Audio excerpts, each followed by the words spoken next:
한 노인이 욕실에 서서 거울을 들여다보고 있습니다. 동공이 점점 넓어지고 머리카락이 곤두서고 공포에 질려 입이 떡 벌어지네요. 아니요, 자기 모습을 보는 걸 두려워하는 게 아니에요.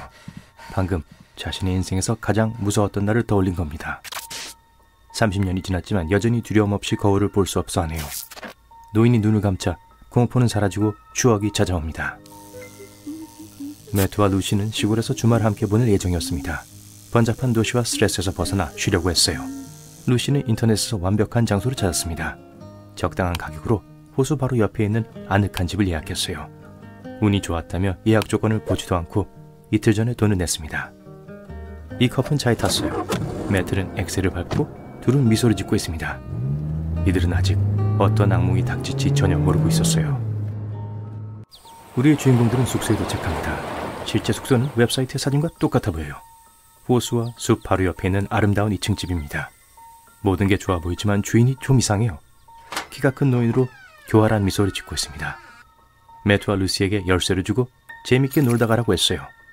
그리고 나서 주인은 오토바이를 타고 떠나버렸습니다. 매트와 루시는 집을 확인하고 주변을 둘러봤어요.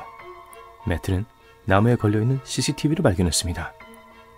주인이 안전을 위해 설치한 것 같네요. 루시는 농담으로 집에는 카메라가 없었으면 좋겠네 라고 했어요. 날이 저물자 둘은 저녁을 만들고 영화를 봤어요. 매트는 화장실로 걸어 들어갑니다. 세수를 했는데 물방울이 거울로 튀었어요. 손바닥으로 유리를 닦다가 뭔가 소름 끼치는 것을 알아차렸어요. 반사되는 표면에 손톱 끝을 댔는데 공간이 없어요. 매트는 진짜 거울에서는 손톱과 반사된 손톱 사이에 약간의 거리가 있다는 것을 확실히 알고 있습니다. 하지만 거리가 거의 없고 손가락이 반사된 손에 닿는다면 이건 가짜 양방향 거울이란 뜻이에요. 즉 여러분도 자기 자신을 볼 수 있지만 다른 쪽에 있는 누군가가 여러분을 지켜보고 있다는 거예요. 확실히 하기 위해 매트는 빛이 시야를 방해하지 않도록 손을 움츠려 거울 주위에 대고 눈을 거울에 가까이 가져갔습니다. 다른 세계를 보려는 거죠. 그리고는 알아챘습니다. 분명 거울 뒤에 다른 공간이 있는 거예요.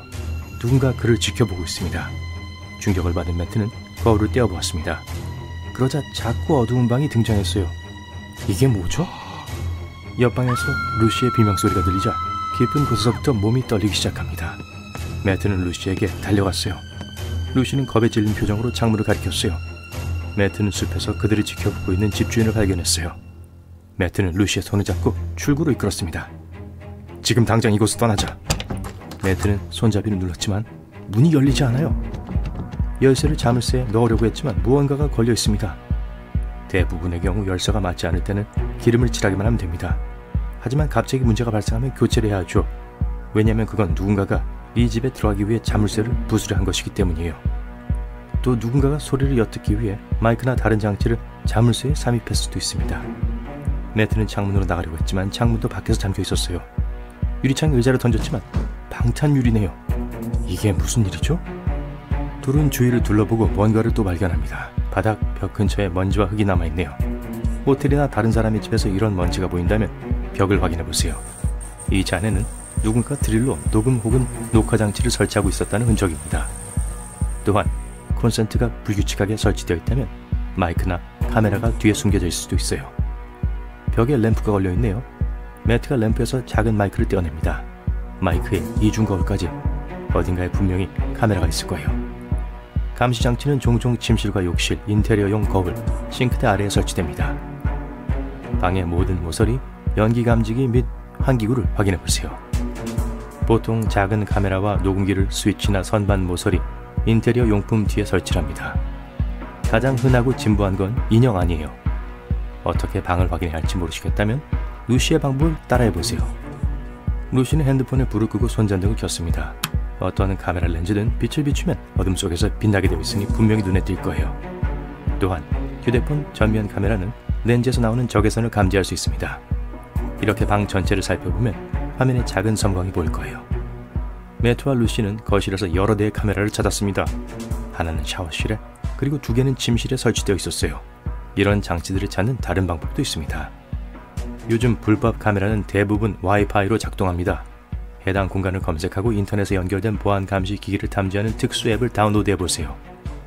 누군가 감시를 하고 있다고 생각되면 와이파이 라우터를 콘센트에서 분리해도 되고요. 매트와 루시는 그렇게 했습니다. 매트가 경찰에 신고를 하려고 하는데 웬일인지 전화가 잘 안 되네요. 카메라를 찾는데 너무 급급해서 중요한 것, 즉 디지털 보안을 잊어버렸습니다. 휴대폰에 들어가는 가장 일반적인 방법 중 하나는 와이파이를 사용하는 거예요. 알 수 없는 와이파이를 사용하지 마세요. 이렇게 하면 기기에 접근할 수 있는 권한이 자동으로 부여됩니다. 범죄자가 대화를 듣고 데이터를 훔치고 이를 방해할 수 있습니다. 또한 알 수 없는 파일 및 링크도 열지 마세요. 매트와 루시는 집에 들어갔을 때 이 와이파이를 연결했어요. 그래서 지금 통화가 안 되는 겁니다. 큰 집에 갇혀 불법 카메라에 둘러싸인 주인공들은 다음에 무엇을 해야 할지 생각했어요. 매트는 화장실로 가서 가짜 거울 뒤에 있는 작은 방으로 걸어 들어갑니다. 의자 하나와 철문이 있고 잠겨있네요. 한편 루시는 거실의 천장을 살펴보다가 통풍구를 발견했습니다. 아마도 이곳을 통해 밖으로 나갈 수 있을 겁니다. 루시는 이곳으로 기어들어가 도움을 요청할 수 있을 거라고 확신했어요. 매트는 의자 위에 서서 뚜껑을 열었어요. 그러자 무서운 주인이 안녕하세요 라고 하네요. 환기구에서 머리를 내밀고 매트를 보고 있어요. 루시는 공포에 질려 소리를 지르고 매트는 의자에서 떨어졌습니다. 매트는 일어서서 루시의 손을 잡고 함께 방의 다른 끝으로 도망쳤어요. 주인이 환기구에서 나왔고 매트는 그에게 의자를 던졌습니다. 이 변태야 저리 가! 주인은 무슨 일이 일어나고 있는지 이해하지 못하고 있었어요. 여러분이 제 모든 카메라를 망가뜨렸죠? 그럼 어떻게 여러분을 지켜볼 수 있죠? 라고 물었습니다. 뭐라고요?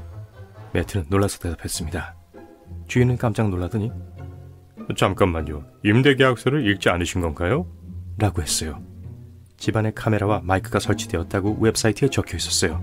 어떤 사람들은 감시당하는 걸 좋아한다고 해요. 주인은 매트와 루시도 그들 중 하나라고 생각했고요. 주인은 고개를 젓더니 문을 열고 이 둘을 놓아줍니다. 둘은 차에 올라타서 이 숙소의 웹사이트를 확인합니다. 그런데 모든 게 제거되어 있었어요. 정말 감시에 대한 내용이 있었을까요? 알 도리가 없죠. 그리고 이들은 이번 주말을 절대 잊지 못할 거예요. 이제부터 그들은 항상 임대 조건을 읽을 겁니다. 집주인은 웃는 얼굴로 떠나는 차를 지켜봅니다.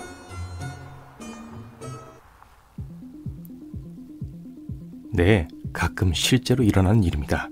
어떤 사람들은 집에 카메라를 설치해요. 하지만 설명에 꼭 그 내용을 표시해야 합니다. 그러니 항상 계약서를 읽으세요. 손님 몰래 카메라와 마이크를 설치한 것은 불법입니다. 강도들은 집뿐만 아니라 공공장소에도 몰래카메라를 설치할 수 있습니다. 따라서 ATM에서 비밀번호 누를 때 손으로 버튼을 가려야 한다는 건 상식이에요. 꼭 낯선 사람들이 볼 수 있기 때문만은 아니에요. 범죄자들이 작은 몰래카메라를 ATM에 직접 넣어 비밀번호로 볼 수 있습니다. 네, 카메라는 여러분을 긴장시킬 수 있지만 큰 이점도 있어요. 예를 들어 버스, 지하철, 트램에 카메라가 있죠. 치안을 감시하고 규칙 위반자를 찾고 운전자의 상태도 감시합니다. 대부분의 카메라는 그냥 녹화만 하는 게 아니에요. 인공지능과 다양한 센서를 갖추고 있습니다. 운전 중인데 잠이 들 것 같다면 카메라에 잡힙니다. 그러면 기기에서 정신을 차릴 수 있도록 신호를 보낼 겁니다. 카메라는 얼굴을 인식할 수 있기 때문에 사기꾼, 도둑, 훌리건을 잡는 데 도움이 될 거예요. 이러한 감시는 불법 행위의 수를 줄여주겠죠. 만약 도시에 CCTV가 고장나면 프로그램을 통해 특별 서비스 부서에 바로 알려집니다. 그리고 가장 멋진 것은 전 세계의 많은 거리 카메라에 접속할 수 있는 특별한 사이트가 있다는 거예요. 이와 같이 여러분 지구 반대편에서 일어나는 일을 컴퓨터로 관찰할 수 있습니다. 우선 세균이 어디에나 있고 사람들이 세균을 제거하는 것은 불가능하다는 걸 이미 알고 계실 거예요. 이 작은 생명체들은 우리의 면역 체계를 훈련시킵니다. 우리의 유기체가 끊임없이 박테리아를 상대하고 보호 기술을 향상할 때 우리는 더 강해집니다. 그러니까 이제 보게 될 것에 대해 걱정하지 마세요.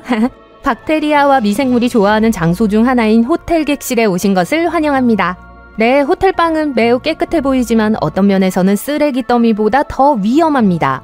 쓰레기 매립장에는 모든 것이 더럽고 무엇이든 만지는 것을 두려워합니다. 하지만 호텔방의 먼지는 거의 보이지 않아요.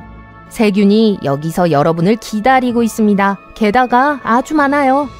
첫 번째 문제는 이미 엘리베이터에서 나타납니다. 패널의 버튼들은 다양한 박테리아로 가득 차 있습니다. 아무도 소독제로 세척하지 않는다고 가정할게요. 그럴 경우 이 버튼들은 수십억 마리의 미생물들이 번식하고 서로를 집어삼키는 경기장이 됩니다. 평범한 아파트 건물을 볼게요. 역시 엘리베이터가 있어요.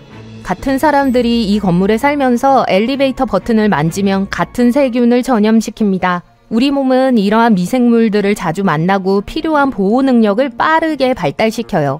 하지만 호텔에는 다양한 사람들이 묵습니다. 어떤 아프리카 국가에서 온 남자가 추운 노르웨이에서 온 소녀에게 위험한 박테리아를 전할 수도 있어요.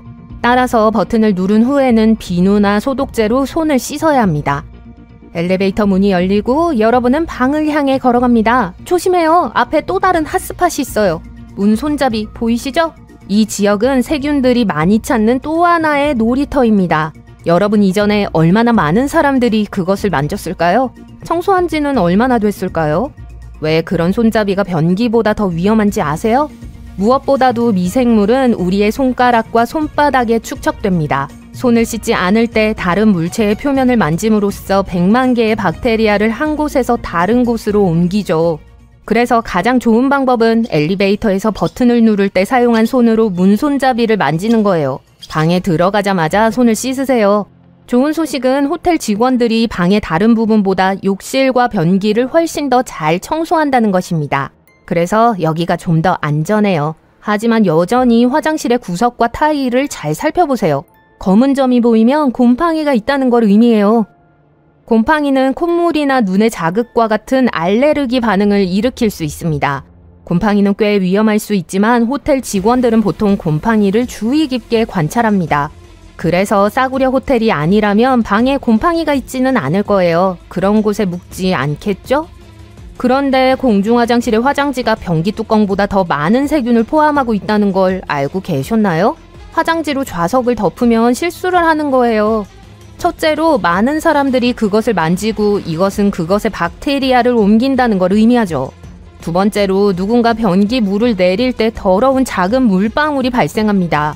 미생물들은 변기의 딱딱한 표면보다 부드러운 종이 위에서 사는 것을 더 좋아하니까 화장지를 시트에 깔지 마세요. 하지만 화장지에 금속이나 플라스틱 덮개가 있다면 세균으로부터 보호되기 때문에 운이 좋은 거예요. 볼일을 마치고 손을 깨끗이 씻은 후에는 종이 타월로 손을 닦거나 손 건조기를 사용하는 두 가지 방법이 있습니다. 무엇을 선택하든 상관없어요. 둘 다 모두 많은 세균을 가지고 있습니다. 하지만 건조기를 사용하면 박테리아가 사방으로 날아다닐 거예요. 그러니까 수건을 챙기세요. 화장실에서 나오면 위험 지역에 위치하게 됩니다. 그곳의 모든 세균들이 무해하다고 생각하지 마세요. 호텔에서 가장 흔한 박테리아 중 일부는 장염을 일으킵니다. 휴가나 출장의 나머지를 화장실에서 보내고 싶지 않다면 작은 기생충 무리와 싸울 준비를 하세요. 해야 할 첫 번째 일은 유리잔과 컵을 비누로 씻는 것입니다. 어떤 여행자들은 자신의 머그컵을 가지고 여행하는데 그건 좋은 생각이에요. 그런 다음 주위를 둘러보고 스스로에게 물어보세요. 사람들이 가장 많이 만지는 곳은 어디일까? TV 리모컨, 커피 머신, 냉장고, 문 손잡이, 테이블, 헤어드라이어, 창문입니다. 안심하세요. 호텔 직원 대신 청소를 할 필요는 없어요. 강력한 소독제가 들어간 물티슈만으로도 충분합니다. 이 모든 물체의 표면을 닦으세요. 어쩌면 괜한 걱정이고 호텔이 방을 깨끗하게 관리하고 있을 수도 있어요. 아니면 매니저에게 방 청소를 다시 해달라고 말하면 됩니다. 그래서 모든 표면을 닦고 피곤해서 침대로 뛰어들었어요. 불행하게도 그 부드러운 매트리스에서 쉬는 건 여러분뿐만이 아닙니다. 박테리아 친구들이 있어요. 물론 베개 커버와 침대 시트를 세탁하면 세균이 파괴되지만 침대 커버는 어떨까요? 아마도 그건 세탁하지 않을 거예요. 조직에서 세균을 제거하는 것은 어렵기 때문에 그건 참아야 할 겁니다. 하지만 절대 허용할 수 없는 건 베드버그예요. 매트리스에서 검은 점을 발견한다면 아마도 베드버그의 흔적일 거예요. 갑자기 식욕이 뚝 떨어지지 않나요? 벌레들이 매트리스 깊숙이 숨을 수 있습니다. 그곳에서 몇 달 동안 잠을 자고 나서 배고픔을 채우기 위해 일어날 수 있어요. 여러분이 쉬고 있는 동안 벌레가 나와서 여러분의 다리를 물어뜯습니다. 아침에 일어나서 피부에 작은 붉은 반점들을 발견한다면 베드버그에게 당한 거예요. 이 벌레들의 물림은 위험하지는 않습니다. 어떤 사람들은 피부에 자극의 형태로 가벼운 알레르기 반응을 보일 수 있어요. 하지만 문제는 벌레들이 여러분의 옷이나 물건에 들어갈 수 있고 그러면 그것들을 집으로 가져가게 되는 거죠. 이 벌레들은 빠르게 번식해요. 그러니까 집에 벌레를 원하지 않는다면 옷을 빨고 짐을 닦고 샤워를 하세요. 하지만 그 전에 호텔 지배인에게 돈을 환불해달라고 하세요. 왜냐하면 베드버그는 말도 안 되기 때문이에요. 그런데 방이 깨끗해 보인다고 해서 베드버그가 없는 것은 아닙니다. 아마도 이전 손님들이 옮겨왔을 거예요. 침대에 검은 점이 없고 모든 위험한 표면을 닦았습니다. 됐어요. 안전해요. 하지만 바닥은 또한 더러움의 원천이기 때문에 슬리퍼나 두꺼운 양말을 신고 걸으세요. 호텔에서 며칠 밤을 보내고 마침내 깨끗하고 안전한 집으로 돌아갑니다. 안타깝게도 집에도 눈에 보이지 않는 많은 세균들이 있을 수 있어요. 여러분은 친구들과 재미있게 놀고 비디오 게임 하는 것을 좋아하나요? 마지막으로 게임패드를 청소한 게 언제였는지 기억하세요? 친구들이 그것을 손에 들고 있었어요. 친구들의 모든 미생물들이 그곳에 모여 있다는 뜻이죠. 주방 도마 얼마나 철저히 씻으세요? 특히 고기와 야채를 썰고 난 후 물로 헹구는 것만으로는 충분하지 않습니다. 예를 들어 호박을 자르면 호박의 세균이 표면에 달라붙을 거예요. 여러분은 재빨리 보드를 씻어서 제자리에 다시 놓게 됩니다. 하지만 세균은 사라지지 않았어요. 여전히 표면에 단단히 붙어있고 여러분이 빵을 자르기를 기다리고 있죠. 그 다음에 음식 위에 묻어서 여러분 뱃속으로 들어갈 거예요. 아직도 식욕이 떨어지지 않았나요? 또 다른 위험한 곳은 설거지 스펀지입니다. 좋은 세제를 사용하더라도 세균은 여전히 그곳에 축적됩니다. 세균을 없애는 가장 좋은 방법은 일주일에 한 번 스펀지를 바꾸는 거예요. 이제 박테리아의 천국을 보실 수 있어요. 이상적인 시원한 온도와 신선한 것부터 상한 것까지 많은 음식이 있는 곳. 네, 냉장고예요. 거기에 여러분은 슈퍼마켓에서 가져온 제품을 넣습니다. 수백 명의 사람들이 그걸 손으로 만지고 수백만 개의 세균을 남겼을 수 있어요. 그러니까 냉장고를 자주 청소하는 걸 잊지 마세요. 또한 날 스테이크의 세균은 빨리 증식하고 상하니까 포장된 제품으로부터 고기를 멀리하세요. 아마도 지금쯤 건강을 지나치게 염려하고 계실 거예요. 그렇다면 처음에 말씀드렸던 걸 기억하세요. 제가 말했죠? 세균은 어디에나 있어요. 이웃지킴이 활동은 커뮤니티가 서로를 돌볼 수 있는 환상적인 방법이에요. 크리스마스 휴가를 떠난다면 이웃에게 집을 잘 살펴봐 달라고 부탁하세요. 우편함에서 편지를 꺼내거나 가끔씩 불을 켜는 등의 간단한 활동으로 서로 도울 수 있어요. 이렇게 하면 집에 사람이 있는 것처럼 보일 수 있습니다. 원치 않는 방문객의 위험을 줄일 수 있을 뿐만 아니라 지역 보험에 가입한 경우 일부 보험사에서 보험료를 할인해 줄 수도 있습니다. 이렇게 절약한 돈은 크리스마스 선물로 유용하게 사용할 수 있어요. 휴가철에는 도둑들도 창의력을 발휘해야 해요. 도둑들이 문, 창문, 창고의 자물쇠를 녹이는 경우가 종종 발생하고 있습니다. 다소 극단적으로 들리지만 실제로 일어날 수 있는 일이에요. 이 시기에는 특히 자물쇠가 제대로 작동하는지 확인하세요. 또한 쉽게 손상되지 않는 목재나 강철로 된 합성문을 설치하는 것도 고려해보세요. 원치 않는 손님이 찾아올 경우를 대비해 자동차나 여분의 집 열쇠는 호기심 많은 사람들의 눈에 띄지 않는 안전한 곳에 보관하세요. 또 다른 좋은 아이디어는 물건에 표시를 하는 것입니다. 도둑들은 개인화된 물건을 싫어해요. 소지품에 이름, 전화번호, 주소가 적혀 있으면 되팔기 어려운 물건이 돼요. 또한 경찰이 여러분의 물건을 더 쉽게 발견할 수 있죠. 따라서 가능하면 조각이나 자수 등을 통해 귀중품에 나만의 손길을 더하세요. 이렇게 하면 물건을 도난당했을 때 다시 찾을 수 있는 확률도 높아집니다. 이웃에게 의지할 수 없는 경우 외출 중에도 집에 있는 것처럼 보이게 하는 또 다른 현명한 방법이 있습니다. 조명에 타이머를 사용하고 라디오를 켜두세요. 방금 외출한 것처럼 보이게 하려면 다리미판과 빨래 더미를 근처에 두는 것도 좋습니다. 다리미는 반드시 꺼두세요. 이 시기는 차량도 특별한 관리가 필요합니다. 많은 사람들이 크리스마스 선물을 쇼핑하고 트렁크에 숨겨두기 때문에 자동차는 주요 표적이 됩니다. 크리스마스 선물을 차 안에 실어두지 마세요. 항상 조명이 밝은 곳이나 진입로에 주차하여 기회를 노리는 도둑을 쫓아내세요. 그리고 서리가 내린 아침 앞유리 성에를 제거하기 위해 시동을 켠 채로 내버려 둔 적 있으신가요? 그러면 안 돼요. 키를 시동장치에 꽂아둔 채로 자동차를 방치하는 것은 매우 위험합니다. 대부분의 사람들은 개조심 표지판을 원치 않는 낯선 사람을 막는 좋은 방법이라고 생각합니다. 하지만 낮에는 개가 불필요하게 센서를 작동시킬 수 있기 때문에 실제로는 집 주변에 알람이 설정되어 있지 않다는 신호가 될 수 있습니다. 도둑은 이를 몰래 침입할 기회라고 생각할 수 있어요. 따라서 경비견을 키우지 않는다면 이 표지판을 다시 생각해 보세요. 하지만 알렉사에 무료 경비견 스킬을 설정해 두는 것이 좋아요. 원격으로 활성화하여 개가 짖거나 으르렁거리는 소리를 낼 수 있어요. 그러면 침입자가 다시 한번 생각하게 될 거예요. 받은 크리스마스 카드를 살펴보는 것은 특별한 경험입니다. 도둑들도 좋아해요. 쓰레기통에 버려진 크리스마스 카드 봉투를 말이죠. 여러분과 가족에 대한 모든 종류의 개인정보를 얻을 수 있는 자유이용권이기 때문이에요. 종이나 포장은 쓰레기통에 버리기 전에 반드시 찢어버리세요. 또한 바닥에 카드와 편지가 어지럽게 널려져 있으면 도둑에게 집에 사람이 없다는 확실한 신호가 됩니다. 우편물을 숨기고 우편함 도난을 방지하기 위해 편지함을 위한 케이지를 구입하는 것이 좋습니다. 휴가를 위해 집을 비우는 경우 출발하기 전에 집을 정리하는 것도 좋은 생각이에요. 여행 가방과 짐을 그대로 두면 집이 비어있다는 신호가 되어 도둑의 표적이 되기 쉬워집니다. 집을 나서기 전에 침대 밑이나 차고에 숨겨두세요. 또한 가족 달력을 확인하세요. 외부인의 눈에 잘 띄는 곳에 휴가 날짜가 표시되어 있다면 불쾌한 기습 방문을 당할 수 있습니다. 온라인 캘린더로 전환하면 비공개로 유지하기가 더 쉬워요. 우리 모두는 창가에 크리스마스 트리를 두어 그림처럼 아늑한 분위기를 연출하고 싶어 한다는 거 알아요. 하지만 문제는 도둑이 여러분의 선물을 잘 볼 수 있다는 거예요. 트리의 불빛은 집에 사람이 있는지 없는지도 알려줄 수 있어요. 따라서 조명의 타이머를 설정하고 매일 조명을 바꾸는 것이 좋습니다.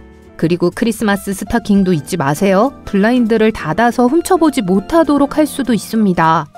선물 포장을 마지막 순간까지 미루는 것은 그 자체로 스트레스가 될 수 있습니다. 보안 측면에서도 가장 안전한 방법은 아닙니다. 포장되지 않은 선물은 포장을 뜯지 않고도 그 가치를 미리 알 수 있기 때문에 절도범에게는 완벽한 깜짝 선물입니다. 선물 가방 대신 하나씩 개별적으로 포장하세요. 도둑은 보통 걸어서 도주하기 때문에 부피가 큰 가방은 피합니다. 친구나 가족들과 함께 선물 포장을 모두 풀었다면 새 물건을 안전한 곳에 보관하세요.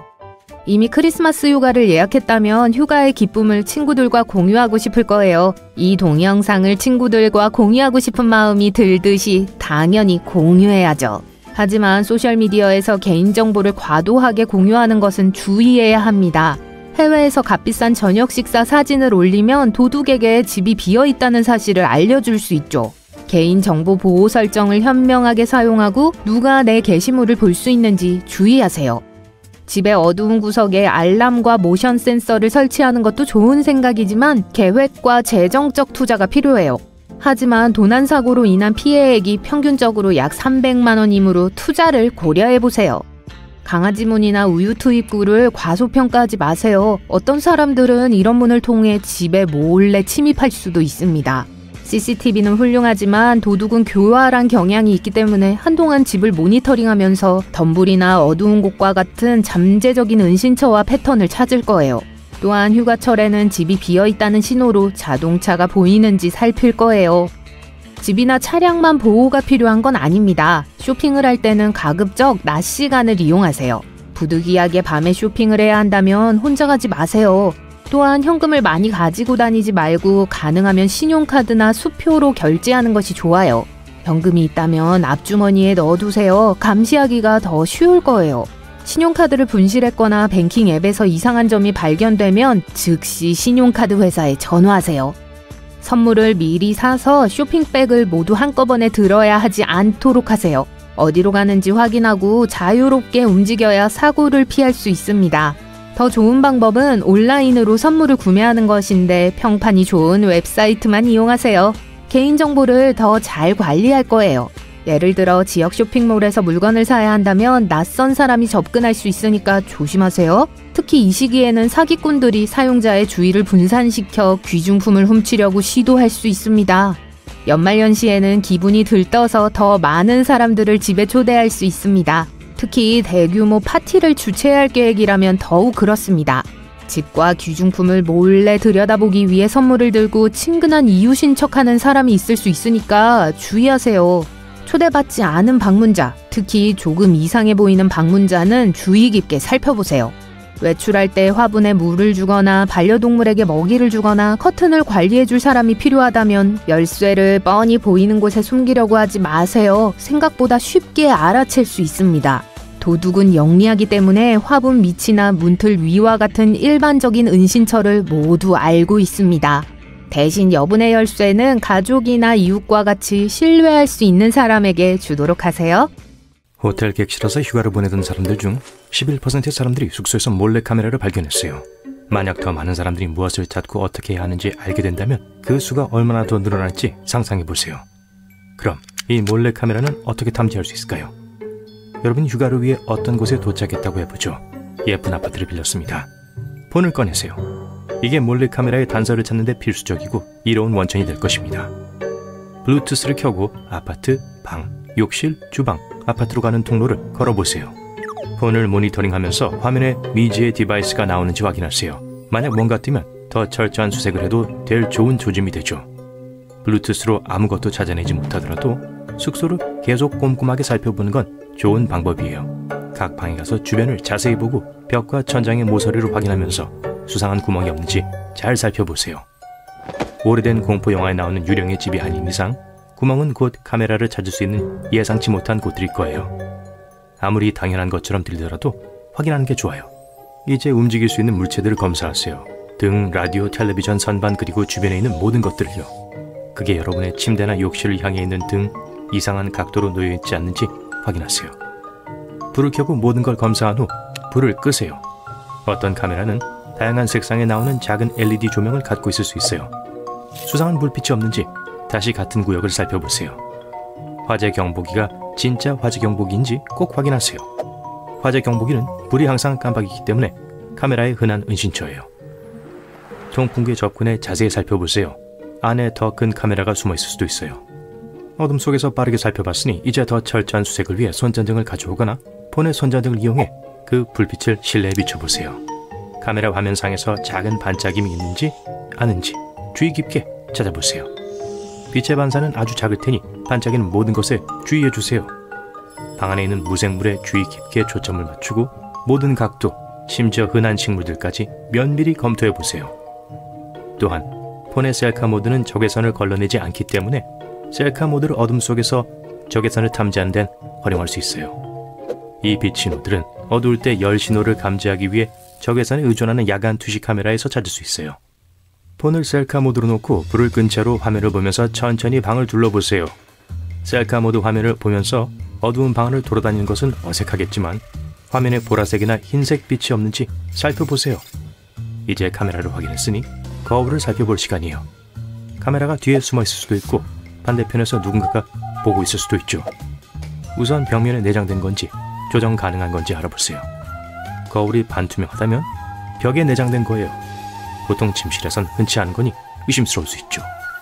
거울을 확인하기 위해 간단한 테스트를 해볼 수 있어요. 손가락 끝을 유리에 대고 손가락을 떼면 지문이 남을 정도로 꾹 눌러주세요. 지문에 집중해주세요. 유리가 있어야 할 곳에서 지문과 거울 사이에 작은 틈이 있다면 그건 그냥 거울이에요. 반투명 거울에는 틈이 없을 거예요. 손톱 테스트도 비슷해요. 손톱 끝과 거울 사이에 유리 틈이 있는지 확인하는 거죠. 하지만 두 테스트 모두 실내 조명과 거울이 향하는 위치에 따라 복잡할 수 있어서 모든 상황에서 쓸 확실한 테스트는 아닙니다. 반투명 거울은 일반적으로 들키지 않도록 벽에 내장되어 있어요.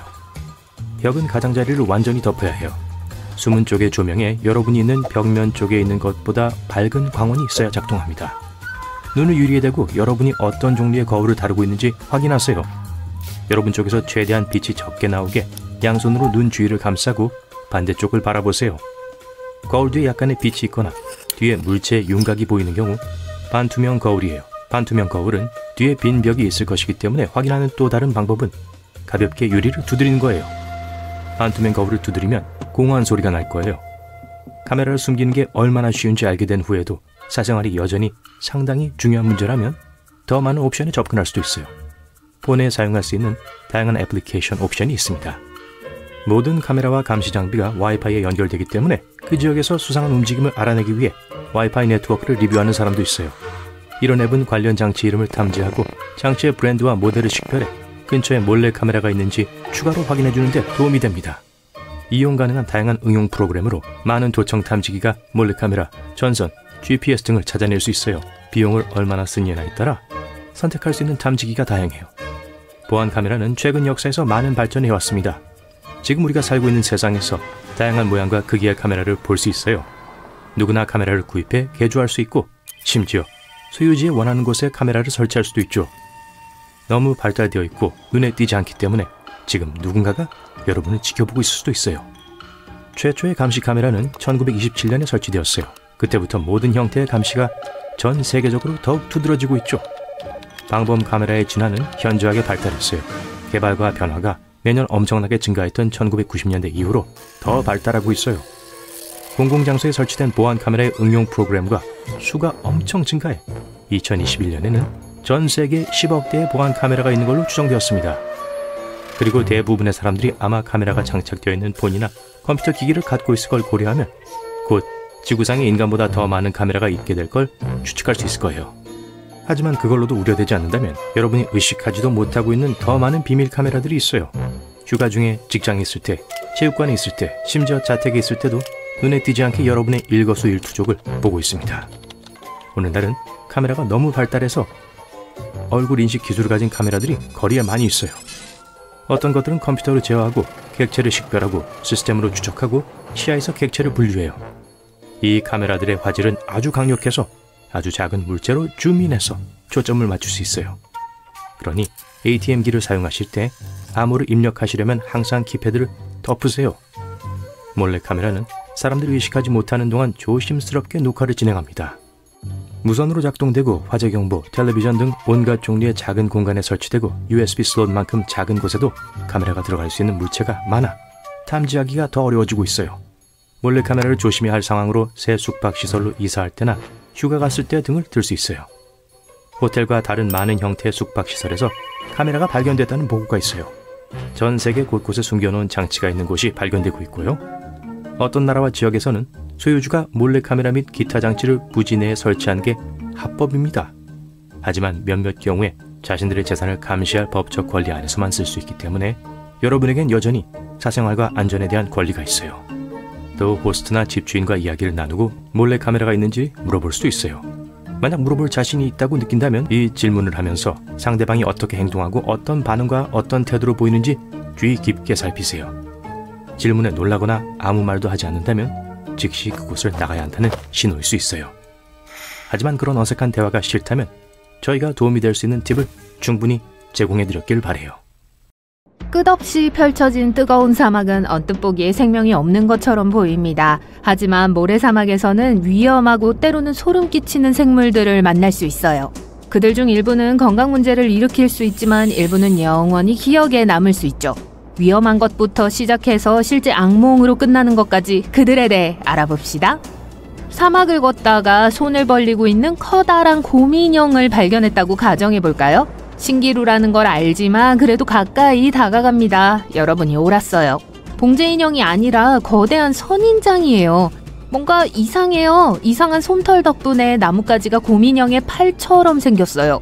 하지만 이건 보풀이 아니라 수천 개의 얇은 바늘입니다. 그리고 여러분이 가까이 다가가면 안 되는 이유도 바로 그거예요.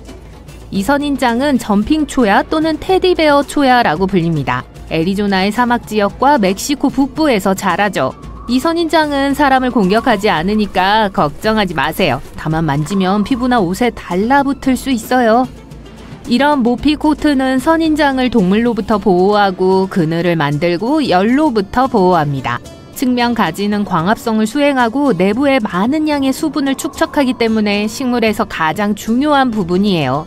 따라서 모든 위험에도 불구하고 선인장은 사막 방랑자에게 도움이 될 수 있습니다. 여기서 위험한 건 바늘이에요. 자세히 보면 갈고리 모양을 볼 수 있습니다. 한번 터치했다가는 수백 개의 가시가 이미 손가락에 붙어 있을 거예요.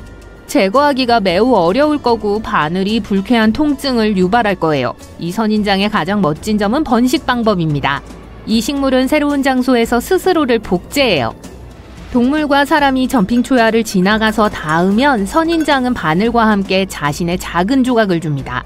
이 조각을 땅에 던지자마자 뿌리를 내리고 자라기 시작하죠. 위험의 정도가 높아지고 있습니다. 사막의 다음 괴물이 우리를 향해 달려오고 있어요. 바로 타조입니다. 많은 사람들은 이 동물이 모래 속에 머리를 숨기는 겁쟁이라고 생각해요. 하지만 운이 나빠서 타조를 만나게 된다면 생각이 바뀔 가능성이 높습니다. 일반적으로 타조는 공격적이지 않지만 둥지에 가까이 다가갔다면 도망쳐야 해요. 하지만 그럴 수 없을걸요? 타조는 시속 70km로 움직이거든요. 타조로부터 도망치려면 차가 필요합니다. 타조는 달려가서 가슴으로 적을 공격합니다. 타조가 벤을 공격해서 심각한 피해를 입힌 사례도 있어요. 하지만 이 새들의 가장 큰 위험은 날카로운 발톱이 달린 강력한 다리예요. 다리로 강한 타격을 가할 수 있고 엎드린 상대를 이길 수도 있어요. 그러니 멀리서 타조가 보이면 반대 방향으로 가세요. 이 작은 점박이 도마뱀은 미국 남서부와 멕시코 북서부의 건조한 사막에서 거의 항상 지하에 서식합니다. 가끔 점심을 먹기 위해 밖으로 나오기도 해요. 귀엽게만 보이지만 사실 위험한 길라 몬스터예요. 두꺼운 피부는 매, 코요테 및 기타 포식자로부터 스스로를 보호합니다. 하지만 이 도마뱀의 주된 방어력은 독이죠. 뱀과 거미는 긴 바늘 모양의 송곳니로 독을 주입합니다. 길라 몬스터는 먹이를 꽉 물고 씹어 독을 퍼뜨려요. 그리고 사람을 물면 오랫동안 입을 다물고 있을 수 있습니다. 이 동물을 제거하는 건 까다로운 일이에요. 독의 효과를 경험한 사람들은 마치 뜨거운 마그마가 정맥을 통과하는 것처럼 느껴진다고 말합니다. 그럼에도 불구하고 이 도마뱀은 과학에 유용한 것으로 밝혀졌어요. 의사들은 독을 사용해서 당뇨병과 비만에 대한 약을 만들었습니다. 때가 왔어요. 이제 사막에 사는 가장 소름 끼치는 생명체 중 하나를 만나게 될 거예요. 조용히 침묵에 귀를 기울이세요. 가만히 서세요. 주변에 아무도 없습니다. 갑자기 아래에서 쉿 하는 소리가 들려옵니다. 고개를 숙여보세요. 강한 턱과 긴 다리를 가진 사람 손바닥만한 커다란 노란 거미가 몸의 그림자 속에 숨어 있습니다. 공포에 질린 여러분은 이 괴물로부터 도망치지만 괴물은 여러분을 쫓아와요. 이 상황에서는 쉽지 않겠지만 진정하려고 노력하세요. 괴물은 여러분에게 관심이 없습니다. 뜨거운 태양으로부터 숨기 위해 여러분의 그림자를 원할 뿐이죠. 어쨌든 만지지 않는 게 좋습니다. 낙타거미의 강력한 턱은 가볍게 말하자면 불쾌한 감각을 유발할 수 있어요. 그건 그렇고 이 생물은 실제로 거미가 아니에요. 네, 거미류에 속하지만 별도의 종인 솔푸기드입니다. 이들은 무는 걸 좋아합니다. 겁이 없고 꽤 공격적이죠. 곤충, 도마뱀, 설치류, 작은 새를 잡아먹습니다. 또한 시속 16km로 움직일 수 있어요. 작은 크기에 비해 매우 빠른 속도죠. 이들로부터 도망치려면 프로 운동선수가 돼야 해요. 이 낙타거미들은 대부분 중동의 사막에서 찾을 수 있지만 멕시코와 미국 남서부에도 서식합니다. 이 달리기 선수들은 야행성이고 낮에는 태양을 피하려고 노력하기 때문에 항상 그림자를 사냥해요. 아무튼 그들은 종종 낙타의 그림자 속에 숨어있기 때문에 그 이름을 얻은 거예요. 낮에는 숨지 않지만 밤에 특히 불을 피우면 여러분을 쫓아올 거예요. 이들은 무언가를 먹기 위해 항상 불빛으로 달려가요. 이 거미의 일부 종은 적을 쫓아내기 위해 쉿쉿 소리를 내기도 합니다. 이제 잠시 진정하고 뜨거운 사막을 떠나볼게요. 우리는 탄자니아의 습한 열대지방으로 가고 있어요. 나무 껍질과 낙엽 아래 이 어두운 동굴에서 지구상에서 가장 무서운 생물 중 하나인 꼬리 없는 채찍정갈을 만날 수 있습니다. 꼬리가 없고 납작한 몸통에 무언가에 눌린 것처럼 보이는 커다란 정갈을 상상해보세요. 거미와 비슷하지만 독샘이 없고 거미줄을 돌릴 수 없습니다. 이 괴물은 조용하고 빨라요. 하지만 가장 무서운 건 몸보다 2배나 긴 2개의 앞발톱입니다. 한번 잡힌 먹잇감은 절대 도망치지 못해요. 어두운 동굴에서의 생활로 시력이 나빠진 채찍정갈은 햇빛을 피하려고 노력합니다. 달피하는 동안 천장으로 올라가서 천천히 오래된 피부에서 빠져나와요. 손전등을 비추면 지나치게 긴 다리를 가진 창백한 거미가 기어다니는 작은 고치가 보인다고 상상해보세요. 실제로 만나면 침착하게 가능한 한 천천히 멀리 떨어지세요. 조심하세요. 납작한 정갈은 순식간에 옷 밑으로 기어들어가 배를 물 수 있습니다. 그리고 그게 최악은 아니에요. 자, 이건 농담이에요. 이 예쁜 녀석은 거미와 정갈 중에서 가장 겁이 없고 무해한 생물 중 하나입니다. 정갈은 사람을 두려워하고 절대 공격하지 않아요. 많은 사람들이 아름답다고 생각하고 채찍 정갈을 유리 테라리움에 보관합니다. 그런 다음 애완동물을 원한다면 집에서 도망치지 않도록 조심스럽게 지켜보세요. 그런 일이 발생하면 다시 잡기가 매우 어려울 거예요. 순식간에 침대 밑으로 들어가거나 바닥의 틈새로 들어갈 수 있습니다. 그런 다음 환기 시스템을 통해 이웃집으로 가서 그곳 사람들을 놀라게 할 수 있죠. 좋아요. 전갈이 하나 더 있네요. 이 영상에 나오는 다른 생물만큼 소름 끼치지는 않지만 미국에서 가장 독이 강한 정갈이에요. 애리조나 껍질 정갈입니다. 문제는 사막, 집 또는 마당에서 이 정갈을 볼 수 있다는 거예요. 이 위험한 독이 있는 정갈은 방으로 기어들어와 종종 사람을 찌릅니다. 한 번만 쏘여도 벌에 쏘인 것과 비슷한 통증을 유발할 수 있어요. 알레르기가 있는 사람은 마비, 호흡 문제 및 기타 건강 문제를 경험할 수 있습니다. 마치 어둠 속에서 누군가가 여러분을 쳐다보는 것 같은 느낌이 들어 한밤중에 깨어났어요. 눈을 떠서 보는데 안녕 햄찌? 바로 어제 데려온 반려 햄스터가 앞에 앉아있네요. 근데 뭔가 햄찌에게서 원시스러운 느낌이 나요. 갑자기 햄스터가 뒷다리로 일어서서 늑대처럼 울부짖어요. 단 휘파람 소리처럼 톤은 더 높아요. 그리곤 햄찌는 창문으로 날쌔게 움직여 당신을 한번 보고 거리로 뛰어내렸어요. 대체 저게 뭐였죠? 진정해요. 햄스터라고 데리고 온 게 사실은 늑대인간 쥐였어요. 또는 메뚜기 쥐라고도 해요. 완벽한 사냥꾼이죠. 민첩하고 빠르고 고통을 느끼지도 않아요. 이 쥐는 북아메리카에 살고 구멍 파는 걸 싫어해요. 집주인을 집에서 쫓아낼 수 있는데 왜 일하겠어요. 이 귀여운 솜털뭉치는 메뚜기, 뱀, 거미를 잡아먹지만 무엇보다도 위험한 먹이를 좋아해요. 애리조나 바크 정갈은 독성이 매우 강한데 우리의 귀염둥이는 상관없대요. 수백만 년의 진화를 거쳐 이 설치류는 정갈 신경독을 에너지 드링크로 만드는 법을 배웠어요. 독은 이 쥐에겐 100잔의 커피와 같고 게다가 고통도 느끼지 않게 해주죠. 쥐 몸에 독이 많아질수록 바이킹이 광분하는 것처럼 날뛰게 됩니다. 전투가 끝난 후 설치류는 밤하늘로 고개를 들고 울부짖어요. 소리는 휘파람 소리에 가깝지만 시끄럽죠. 만약 이 동물이 축구장 한가운데서 울부짖었다면 관중석에서까지 들을 수 있을 거예요. 이런 식으로 쥐는 자신을 알리고 모든 사람에게 여긴 내가 접수했으니까 감히 날 화나게 하지 마 라고 알리죠. 못 믿겠다고요? 불쌍한 정갈에게 물어보세요. 그래서 여러분이 방에서 일어났을 때 쥐는 승리의 노래를 부르고 있었던 거예요. 아마도 방에 침투한 독충을 찾아낸 걸 수도 있어요. 자연은 인류를 불쌍히 여겨 메뚜기 쥐를 작게 만들었어요. 하지만 근처에 이 쥐가 보인다면 거기서 빨리 나오세요. 그 뜻은 늑대인간 쥐가 사냥을 하고 있고 근처 어딘가에 전갈이 있다는 의미니까요. 새끼 쥐는 감금된 상태에서도 여전히 공격적이에요. 고대 스파르타의 아이들 같죠. 인생 첫날부터 이들은 싸울 준비가 되어 있습니다. 자, 여러분이 지구를 창조하는 회사에 취직했다고 상상해 봅시다. 사무실에 들어가니 상사가 신참 오늘 밤 내 책상 위에 있는 새로운 동물에 대한 프로젝트 좀 완성해서 올려놔. 여러분이 생각해도 정말 열심히 노력해서 완성한 결과는 오리너구리였어요. 이 동물은 부드러운 털로 덮여있고 비벅꼬리 같은 꼬리에 물갈퀴, 오리의 부리를 하고 있어요. 오리너구리는 알을 낳지만 새끼에게 젖을 먹여요. 당신 아주 굉장한 상상력을 가졌군요.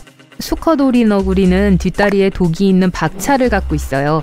이 독은 인간에게는 위험하지 않지만 그래도 이 동물을 쓰다듬는 건 안 하는 게 좋아요. 만약 그 박차로 여러분을 쏜다면 일주일간의 극심한 고통을 가져올 테니까요. 어떤 동물이 지구상에서 가장 성질이 더러울까요? 그건 쉽죠. 벌꿀 오소리예요. 무엇보다 일주일에 5번 레슬링 체육관을 찾는 스컹크를 닮았어요.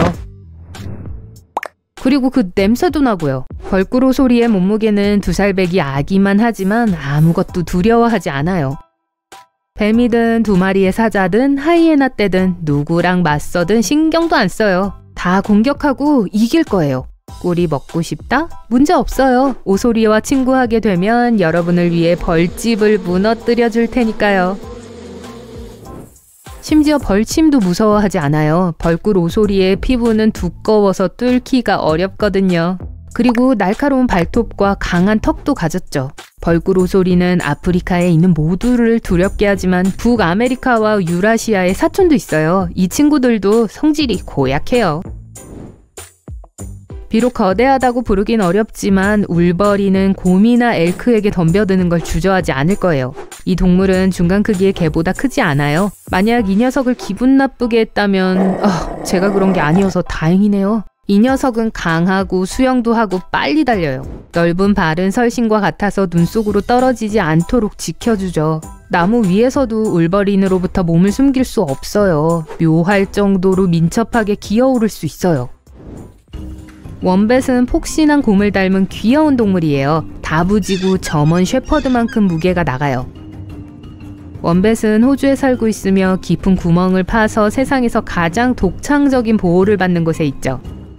만약 저기 지하 집으로 들어가려고 하면 원뱃은 입구를 몸 뒷부분으로 막아서요. 몸의 이 부분은 4개의 연결된 뼈로 이루어져 있어요. 원뱃에겐 이건 일종의 방패가 됩니다. 포식자가 이걸 물어뜯는 건 어려워요. 이 친구는 평화롭지만 시력이 나쁘고 별로 똑똑하지 않아요. 만약 여러분이 위협을 가한다고 생각하면 공격할 거예요. 인도 회색 몽고스는 코브라와 싸우는 데 있어서는 진정한 챔피언이에요. 싸우는 동안 아름답고 빠르게 춤을 춰서 뱀은 속임수에 반응할 시간이 없어요. 코브라는 지쳐 가능한 한 빨리 도망치려고 하죠. 이 동물은 두꺼운 털과 코브라 독에 대한 면역이 있어 코브라 송곳니로부터 보호받을 수 있어요. 몽고스는 고양이의 친척이고 인도에서 인기 있는 반려동물이랍니다. 이 동물들은 주인 무릎에 앉는 걸 좋아하지만 난폭한 성격을 지니고 있어요. 야생에선 몽고스는 거의 사람을 공격하지 않지만 궁지에 몰리면 예측 불가능하게 움직일 거예요. 지구상에 정확하게 몇 마리의 쥐가 있는지는 아무도 모르지만 적어도 인간보다 2배는 더 많을 거예요. 이 놀라운 동물은 웃고 꿈꾸고 스트레스를 느낄 수 있어요. 이들은 무리를 지어 살고 자신보다 수십 배 큰 먹이를 사냥할 수 있습니다. 과학자들은 7,500만 년 된 공룡의 갈비뼈에서 쥐가 문 자국을 발견했어요. 쥐들은 또한 왕이 있어요. 비록 왕과는 쓰지 않지만요. 그건 꼬리가 매듭으로 묶여진 쥐들을 지칭하는 거예요. 기록된 가장 큰 왕은 32마리로 이루어져 있었어요. 주머니 쥐는 공룡 시대부터 존재해왔어요. 그들의 연기 실력이 오늘날까지 살아남는데 도움이 되었죠. 근처에 위험이 생기자마자 이 영웅은 좀처럼 싸움에 뛰어들지도 않지만 도망치지도 않아요. 땅바닥에 쓰러져 죽은 척하죠. 전혀 움직이지도 않고 심지어 호흡과 심장박동도 늦춥니다. 전 이 동물이 오스카상 받을 자격이 있다고 봐요. 더 리얼하게 연기하기 위해 이 배우는 냄새를 발산합니다. 냄새가 너무 지독해서 포식자들이 주머니 쥐에 접근할 바엔 굶는 게 나을 정도로 생각하게 되는 거예요. 이 동물은 자신의 연기력을 통제할 수 없어요. 스트레스에 대한 자연스러운 반응이거든요. 주머니 쥐는 공격적이진 않지만 궁지에 몰리면 으르렁거리고 털이 곤두서고 작지만 면도날처럼 날카로운 이빨을 드러냅니다. 솔레노돈을 착하다고 할 수는 없을 거예요. 붉은 털, 피노키오 같은 코, 털 없는 긴 꼬리를 보면 알아볼 수 있을 거예요. 날카로운 이빨을 갖고 있고 입 안에는 침을 독성으로 만드는 특별한 분비선이 있어요. 놀랍게도 이 동물은 자신의 독에 대한 면역력이 없어요. 그래서 그루밍할 때 정말 조심스럽게 해야 해요. 솔레노돈은 천성이 공격적이에요. 심심하거나 화나면 돼지처럼 꿀꿀거리며 부근에 있는 아무에게 덤벼들 수 있어요. 다행히 침의 독성은 사람에게 해롭지 않아요. 피그미 저보아는 지구상에서 가장 작은 설치류예요. 아기 캥거루처럼 생겼고 무게는 동전보다 약간 무거워요. 가장 큰 건 카피바라인데 보고 있으면 저절로 미소가 지어지는 친구예요. 하지만 더 큰 설치류도 있었어요. 수백만 년 전 아프리카 버팔로 크기의 설치류가 이 행성에 살았어요. 포베로미는 식물을 먹었고 하마와 지나치게 큰 기니피그를 동시에 닮은 설치류였습니다. 이제 다음 동물은 지구상에서 가장 특이한 설치류 1등은 맡아둔 친구일 거예요. 이 괴물은 벌거숭이 두더지쥐입니다. 그리고 네, 벌거벗었고 땅속에 살죠. 쥐치고도 겉모습이 좀 과하죠? 무엇보다 두더지쥐는 공포 영화에 나오는 소시지처럼 생겼어요. 하지만 요점은 그게 아니에요. 평균적으로 이런 크기의 설치류는 2-3년을 살아요. 하지만 벌거숭이 두더지쥐는 야생에서 30년 동안 살 수 있어요. 사람이 1000살까지 살 수 있다고 상상해보세요. 설치류의 경우 30년은 인간의 1000년과 거의 비슷해요. 과학자들은 아마 이 보기 흉한 땅 파는 동물이 인류의 노화 문제를 해결하는 데 도움을 줄 거라고 믿어요. 벌거숭이 두더지쥐 300마리가 하나의 가족이 될 수 있어요. 콘크리트처럼 딱딱한 아프리카 땅에 이들은 축구장 6개 크기의 도시를 파요. 사람들은 이 쥐들을 거의 만나지 못해요. 거의 땅 위로 올라오지 않고 물도 마시지 않거든요. 이 설치류는 식물의 뿌리로부터 수분을 얻는다고 해요. 좋은 일요일 오후입니다. 여러분은 단골 식료품 가게에서 쇼핑을 하다가 신선 농산물 코너에서 부풀어 오른 패키지를 우연히 발견하게 돼요. 제품 정보를 확인해 봅니다. 유통기한이 충분히 남은 것 같아요. 그렇다면 이 특이한 모양은 뭘까 궁금하죠? 답이 항상 간단하지는 않아요. 고기, 생선 또는 해산물과 같은 몇몇 종류의 신선한 제품. 때로는 심지어 샐러드와 치즈에도 과학자들은 맵 또는 변형 공기 포장법이라고 불리는 걸 생각해냈어요. 상대적으로 짧은 유통기한을 가진 이런 유형의 제품들을 가능한 한 오랫동안 신선하게 유지될 수 있도록 하기 위해 포장에 혼합가스를 추가했습니다. 제품이 지역 식료품점에 도착하기도 전에 말이죠. 몽펠리에 약학대학의 한 프랑스 교수는 과일이 저산소 저장 조건에서 더 오랜 시간 동안 신선하게 유지되는 경향이 있다는 걸 발견한 후 이 방법을 우연히 발견했어요. 매 패키지의 가스 종류는 제품마다 다를 수 있어요. 하지만 주요 아이디어는 산소 함량을 줄이거나 대체하는 거예요. 일반적으로 질소나 이산화탄소로 대체되죠. 부푼 샐러드 한 봉지가 유통기한 내에 있다고 해서 그게 늘 먹기에 안전한 건 아니라는 걸 기억하세요. 봉지 안에 있는 가스들은 제각각의 목적을 가지고 있어요. 하지만 동시에 제품이 상했다는 신호일 수도 있어요. 그래서 쇼핑할 때 가장 좋은 방법은 제품이 유통기한이 지나지 않았는지 확인하는 거예요. 아직 날짜 내에 있으면 이상한 냄새가 나거나 포장이 손상되지 않았는지 확인하세요. 뭔가 잘못된 것 같으면 위험을 무릅쓰지 않는 게 가장 좋아요. 궁금하거나 걱정되는 점이 있다면 매장 직원에게 문의하면 돼요. 요즘 대부분의 슈퍼마켓은 체계적으로 쇼핑할 수 있는 구조로 되어 있어요. 잘 상하지 않는 물건을 먼저 산 다음 냉장 또는 냉동 제품을 고를 수 있게 되어 있는 것도 예로 들 수 있겠죠. 과일과 야채는 마지막에 담아야 해요. 장바구니 밑바닥에 두면 안 되니까요. 터진 토마토를 좋아하는 사람은 없잖아요. 과일과 채소 얘기를 좀 더 할게요. 가능하면 아침 일찍 구입하는 쪽으로 해보세요. 하루 종일 밖에 앉아있던 채소는 모양과 식감을 일부 잃을 수 있고 어떤 것들은 약간 시들어 있을 수도 있어요. 쓰레기 처리 팁을 드릴게요. 일주일 내에 소비할 수 있을 정도보다 더 많은 물건은 사지 마세요. 대부분의 과일과 야채는 그렇게 오래 가지도 않기 때문에 갈망에 굴복하지 않는 게 제일 좋아요. 배부른 채로 쇼핑하는 것도 도움이 될 수 있어요. 사야 할 물건 목록을 미리 만들어서 갖고 쇼핑하는 것만큼요. 모든 제품의 포장을 철저히 검사하면 나중에 번거로움을 덜 수 있어요. 냉장된 제품은 만졌을 때 차가우면 되고 반면 냉동된 제품은 단단하고 새는 징후가 없어야 해요.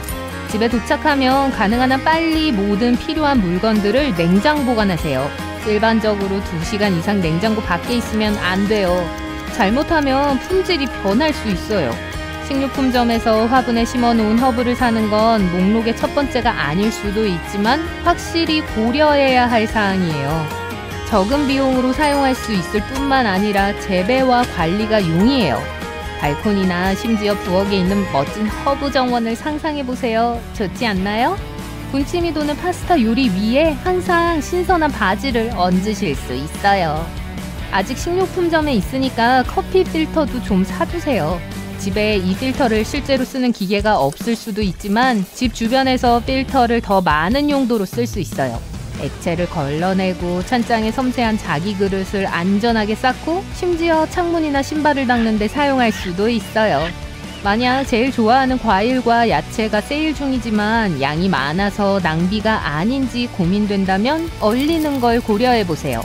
특히 신선한 과일이 드문 추운 계절에 먹을 스무디를 위한 아이템들로 비축할 수 있어요. 그런데 선반에 있는 바로 위에 걸 집지는 마세요. 특히 그게 빨리 상할 것 같으면요. 상점은 선입 선출 배치에 따라 농작물을 재입고해 둡니다. 그래서 선반 뒤쪽에 있는 물건들이 항상 조금 더 신선할 거예요. 커피보다 차를 더 좋아하신다면 차도 마찬가지예요. 찻잎으로 바꾸면 비용을 절감할 수 있을 뿐만 아니라 수제 티 블렌드로 만들 수도 있어요. 찻잎은 또 티백에서 파는 차보다 향이 더 강해요. 다른 가정용품으로는 전구, 종이 타월 또는 배터리와 같은 물건들을 구비해두세요. 이 품목 중 적어도 하나는 필요할 가능성이 높기 때문에 세일할 때 대량으로 구매하는 게 가장 좋아요. 낭비될 일이 없고 솔직히 말해서 집에 배터리가 떨어지고 TV 리모컨이 작동을 멈추면 늘 짜증나잖아요. 물건 하나를 사러 식료품점에 가는 횟수를 줄이도록 하세요. 비효율적인 데다 실제로 필요하지 않은 물건을 구매하게 될 가능성이 높아요. 어때요? 그 쇼핑 목록이 이제 훨씬 더 센스 있는 것 같죠? 또 어떤 목록을 만들면 좋을까요? 냉장고에 넣어놓는 모든 거요. 적어도 일주일에 2번은 그런 목록을 만들어 보세요. 한 일주일쯤 전에 식사 계획을 세우는 것도 충동 구매를 줄이는 데 도움이 될 거예요. 수요일 저녁 식사로 뭘 먹고 싶은지 이미 안다면 불필요한 다른 걸 카트에 담을 필요는 없겠죠. 동시에 남은 음식으로 창의력을 발휘해보세요. 그걸 섞거나 맛을 더해주는 허브나 향신료를 가미해준다면 버릴 필요가 없어요. 남은 음식을 투명 용기에 보관해 가시성을 높이고 주중에 잔반 처리하는 날을 시작하는 걸 두려워하지 마세요. 또 남은 음식을 재료로 다루는 것도 좋아요. 프리타타나 오믈렛에 남은 파스타나 찐 야채를 써보세요. 파스타 소스를 만들기 위해 조리된 야채와 약간의 토마토를 섞으세요. 남은 밥부터 고기와 야채 등 남은 음식으로 다음날 점심에 먹을 걸 만들어서 랩으로 싸두세요. 또는 남은 음식을 보관할 가장 쉬운 방법을 정말 찾고 있다면 언제든지 수프로 바꿀 수 있어요. 간밤에 야채 반찬은 간단하게 육수 한 캔을 넣고 모두 섞으면 건강에 좋은 점심으로 바뀔 수 있어요. 심지어 2일 된 빵도 어슷하게 썰고 허브와 올리브 오일을 빵 조각에 뿌린 뒤 오븐에 몇 분 정도 넣어두면 수습할 수 있어요. 그러면 앞서 말한 수프를 위한 집에서 만든 맛있는 크루통을 먹을 수 있어요. 라벨 보는 노하우도 좋아요. 들어본 적이 없거나 발음할 수 없는 재료들은 주의하세요. 포장에 보통 5개 이상의 성분이 들어있는 품목은 피해야 해요. 슈퍼마켓에서 식료품을 나르는 방식조차 여러분이 어떻게 무엇을 사는지에 영향을 미칠 수 있어요. 카트보다 바구니를 더 선호한다면 충동 구매를 더 쉽게 할 거예요. 마케팅 리서치 저널에 실린 한 연구가 그렇다고 주장했어요. 실제로 물건을 들고 다니느라 고생한 결과 때문에 생겨나는 일이죠. 쇼핑카트를 선택하면 충분히 제품을 탐색하고 라벨을 자세히 읽을 수 있게 편안하게 해줄 거예요. 식료품 목록이 너무 많지 않을 때는 가능하다면 셀프 계산대로 가세요. 연구에 따르면 충동 구매는 실제 나가는 길에 자기가 산 물건을 스캔할 경우 최대 32%까지 낮아진다고 해요. 기존 계산대는 여러분이 살까 말까 했을지도 모르는 어떠한 물건도 놓지 못하도록 특별히 고안됐어요. 식료품 카트 밖에는 원치 않던 제품을 내려놓을 수 있는 곳이 없죠. 그리고 뒤에 줄을 서서 기다리는 사람이 있다면 잘 빠져나가기 쉽지 않고요. 선반 위의 음식 배열은 또한 여러분의 예상과 습관 모두에 위협이 될 수 있어요. 사람들은 먼저 보는 물건들을 사는 경향이 더 강하기 때문에 가장 비싼 제품들이 눈높이에 놓여져 있어요. 예산으로 선택 가능한 건 상단 및 하단 선반에 있어요. 천천히 관심 있는 통로를 스캔하세요. 더 높이 있거나 더 낮은 선반에 놓여있는 대부분의 품목들이 종종 더 비용 효율적일 뿐만 아니라 첨가물이나 인공향료로 덜 포장되어 있다는 걸 알면 놀랄 거예요. 조심하세요. 거긴 정글이에요. 연말 분위기는 홀리데이 장식과 함께합니다. 반짝이는 조명, 가랜드, 스노우 글로브가 모두 그 일부죠. 털복숭이 친구들도 이런 장식품을 가지고 노는 걸 좋아합니다. 하지만 이런 장식물에 숨은 위험이 있다는 사실을 알고 계셨나요? 연말연시뿐만 아니라 1년 중 어느 때든 반려동물을 위한 가정에서의 안전수칙을 자세히 살펴보세요. 1번은 틴셀입니다. 축하 분위기를 고조시키는데 가장 많이 사용되는 옵션이죠. 사방에 뿌려지는 것으로도 알려져 있습니다. 트리를 장식해 보신 적이 있다면 눈치채셨을 거예요. 반려동물, 특히 고양이가 이러한 장식을 좋아해요. 하지만 고양이가 반짝이 조각을 먹으면 장에 문제를 일으킬 수 있습니다. 정서적 영향은 말할 것도 없고 그 결과 금전적으로도 많은 비용이 들 수 있어요. 이물질을 제거하는 수술 비용은 수백 달러에 달할 수 있습니다. 반짝이는 물건의 매력을 과소평가하지 마시고 반려동물을 잘 살펴보세요.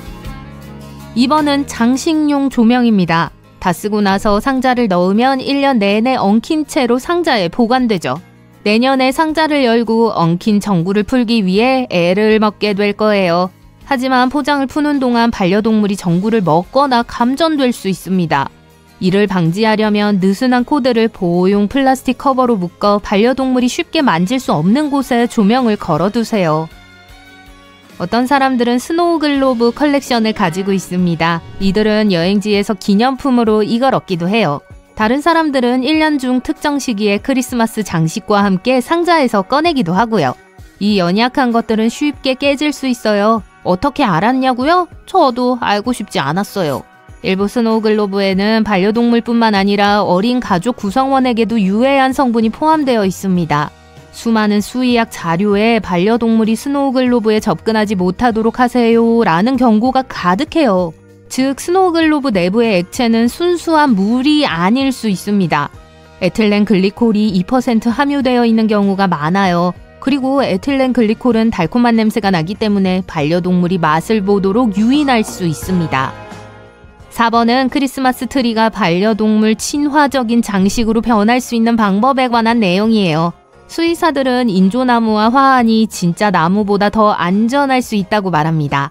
인조트리는 야외 향기가 나지 않기 때문에 냄새 측면에서 반려동물을 그다지 끌지 않아요. 여기서 중요한 부분은 눈이 쌓여 있거나 눈이 덮인 인조나무를 구입하지 않는 거예요. 그런 스프링클은 반려동물에게 해로울 수 있습니다. 인조나무를 구입하고 싶지 않다면 낚싯줄을 나무에 연결해 천장에 매달아 안정적으로 고정할 수 있어요. 나무에 물을 줄 때는 반려동물이 맛을 보고 싶어 할 수도 있습니다. 이 물에는 아스피린이나 다른 것들을 첨가하지 않는 것이 가장 좋아요. 물통을 호일로 덮어 반려동물이 접근하지 못하도록 할 수 있습니다. 마지막으로 나무와 같은 방에 큰 물그릇을 임시로 놓아둘 수 있어요. 반려동물이 목이 마르면 물통이 아닌 그릇으로 갈 수 있습니다. 나무 앞에 장벽을 설치해 접근성을 낮추는 것도 좋은 방법이에요. 하지만 야생 고양이도 있잖아요. 그들은 단지 도전으로 받아들이고 대부분의 장애물을 쉽게 극복할 거예요. 반면 대부분의 고양이는 양면 스티커 테이프를 귀찮아합니다. 시도해보세요. 스노우 글로브에 대해 이야기할 때 자석도 포함이에요. 자석이 반려동물에게 위험할 수 있는지 궁금하네요. 우리는 집에서 다양한 용도로 자석을 사용합니다. 우선 냉장고 문에 사진이나 메모를 붙일 때 자석을 사용해요. 네 발 달린 친구들이 쉽게 발을 댈 수 있어요. 하지만 이러한 냉장고 자석은 소위 히토류 자석만큼 해롭지 않을 수 있습니다. 그런데 예를 들어 네오디뮴 자석은 진짜 위험해요. 이러한 종류의 자석은 매우 강력합니다. 실수로 신체 부위가 끼면 부상을 입을 수 있어요. 이 자석을 전사라고 상상해보세요. 서로 너무 가까워지면 강력한 힘으로 공격해서 일반 자석을 깨뜨리고 산산조각 낼 수 있습니다. 반려동물이나 어린 가족 구성원 근처에 이런 종류의 자석을 두는 것은 바람직하지 않아요. 히토류 자석은 일반적으로 하드디스크, 문 잠금 장치, 헤드폰 등에 사용되지만 장난감으로도 사용됩니다. 이 자석은 특별히 독성이 있진 않아요. 따라서 반려견이 실수로 먹어도 자석이 자연스럽게 몸에서 빠져나갈 수 있습니다. 하지만 초강력 자석 2개를 먹으면 어떻게 될까요? 이 시나리오에 대해 자세한 내용은 다루고 싶지 않네요. 장은 복부에서 앞뒤로 순환하는데 이 자석이 서로 너무 가까워지면 네, 맞아요. 1982년 이후에 만들어진 동전도 위험하다고 합니다. 동전의 아연 함량이 높기 때문인데요. 아연은 우리 몸의 필수적인 미네랄이 아닐까요? 네, 성장, 상처 치유 등 다양한 측면에서 필수적인 미네랄입니다. 하지만 우리 몸에는 소량의 아연이 필요하고 너무 많이 섭취하면 중독을 일으킬 수 있어요. 아연은 볼트, 지퍼, 장신구 등 많은 금속 물체에서 발견됩니다. 미국에 거주하신다면 1982년 이후에 주조된 동전에는 아연 코어가 구리도금으로 덮여 있다는 사실을 알고 계실 거예요. 반려동물의 아연 중독을 일으키는 가장 흔한 원인 중 하나가 바로 이 동전입니다. 가정용 식물과 꽃다발도 위험할 수 있어요. 키우고 싶은 튤립 꽃다발이 있는데 고양이가 꽃병을 테이블에서 밀어내려고 하는 모습이 너무 재미있어 보인다고 가정해 볼게요. 고양이의 호기심을 자극해서는 안 돼요. 알로에베라, 다푸네, 옥잠화, 목록이 너무 기네요. 이 이야기의 교훈은 푹신한 몸에 독이 될 수 있는 식물이나 꽃을 먹어서는 안 된다는 거예요. 아시죠? 고양이는 호기심이 많잖아요. 다음은 배터리입니다. 배터리가 폭발하면 내부의 산성물질이 누출될 수 있어요. 반려견이 실수로 배터리를 씹는다고 상상해보세요. 다음 단계는 심각한 결과와 즉각적인 수술이 될 거예요. 여기서 말하는 배터리란 리모컨, 시계, 보청기 등 배터리로 전원이 공급되는 제품도 의미합니다. 목록의 다음 항목은 음식입니다. 반려동물이 나도 맛보고 싶어, 한 입만 달라고 사람아 하고 눈빛을 보내는 동안 음식을 먹는 게 얼마나 힘든 일인지 잘 알아요. 반려동물과 음식을 나눠 먹고 싶은 유혹을 뿌리칠 수 있도록 위험성을 설명해 드릴게요. 아보카도는 새와 토끼에게 독성이 있습니다. 사과씨와 아몬드는 햄스터에게 좋지 않고요. 토끼가 상추를 먹는다는 속설이 있는데요. 실제로 일부 종류의 상추는 토끼의 식단에 포함시켜서는 안 돼요. 예를 들어 빙산 상추에는 락투카리움이 포함되어 있는데 반려동물이 너무 많이 먹으면 해로울 수 있습니다. 또 다른 속설은 고양이가 우유를 마셔야 한다는 건데요. 그렇지 않습니다. 놀랍게도 대부분의 고양이는 유당불내증이 있기 때문에 우유는 고양이에게 좋지 않아요. 초콜릿, 마늘, 포도, 건포도도 반려동물에게 위험할 수 있습니다. 어떤 음식이 얼마나 독한지는 반려동물의 종, 동물이 먹은 잠재적으로 해로운 음식의 양 등 여러 요인에 따라 달라져요. 결국 반려동물에 대해 누구보다 잘 아는 사람은 주인입니다. 반려동물이 배변하는 데 걸리는 시간이나 냄새를 이미 알고 계실 거예요. 그러니까 항상 준비하세요. 반려동물의 행동을 관찰하세요. 식욕이 감소하나요? 안전하게 가는 게 가장 좋습니다. 반려동물이라고 하면 개, 고양이, 햄스터 같은 동물을 떠올리기 마련입니다. 하지만 곰, 부엉이, 악어와 같은 이국적인 동물을 키우는 사람들도 있어요. 세계동물보호연맹에 따르면 미국에서만 5,000마리의 호랑이를 키우는 것으로 추정됩니다. 이 숫자에는 동물원도 포함되지만 대부분은 개인 소유주와 함께 살고 있어요. 퓨마는 이국적인 반려동물 중에서도 흔히 볼 수 있는 동물입니다. 그래서인지 때때로 야생동물을 키우는 개인 소유주에게 문제가 생겼다는 뉴스를 접하게 되죠. 반려동물을 키우시나요? 있다면 이름이 뭔가요? 댓글로 알려주세요. 만약 어떤 이유로든 잠자고 있는 자이언트 판다를 깨워서 안아주려고 한다면 그건 나쁜 생각이라는 걸 기억하세요. 눈표범과 같은 겁없는 큰 고양이들도 야생에서 판다를 방해하지는 않습니다.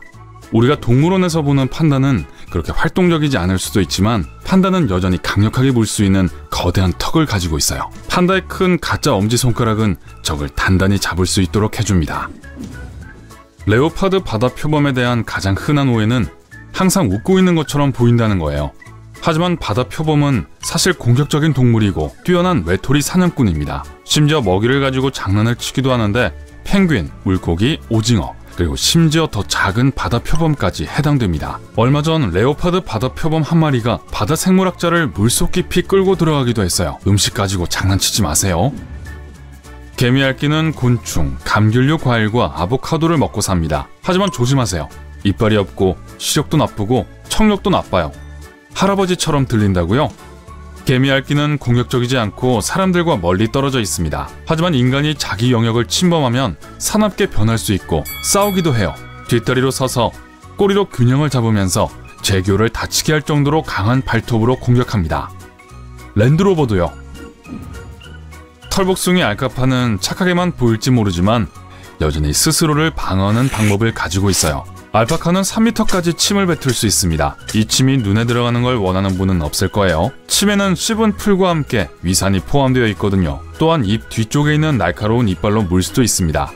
그리고 알파카는 부드러운 발가락으로 상대에게 발길질을 하기도 합니다. 어린아이와 싸우는 정도의 피해겠지만 알파카를 화나게 하지 않는 게 최선이에요.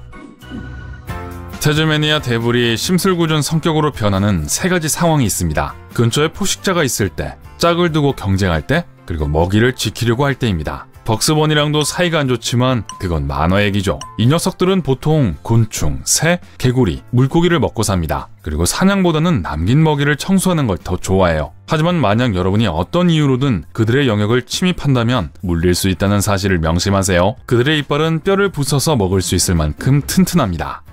코끼리는 매우 영리해서 다른 코끼리의 감정을 이해합니다. 그리고 심지어 서로를 돕기도 해요. 또한 자기를 화나게 한 사람들에게 복수를 하기도 합니다. 가끔 길을 막고 자신에게 못되게 굴었던 사람들의 마을의 모습을 드러내죠.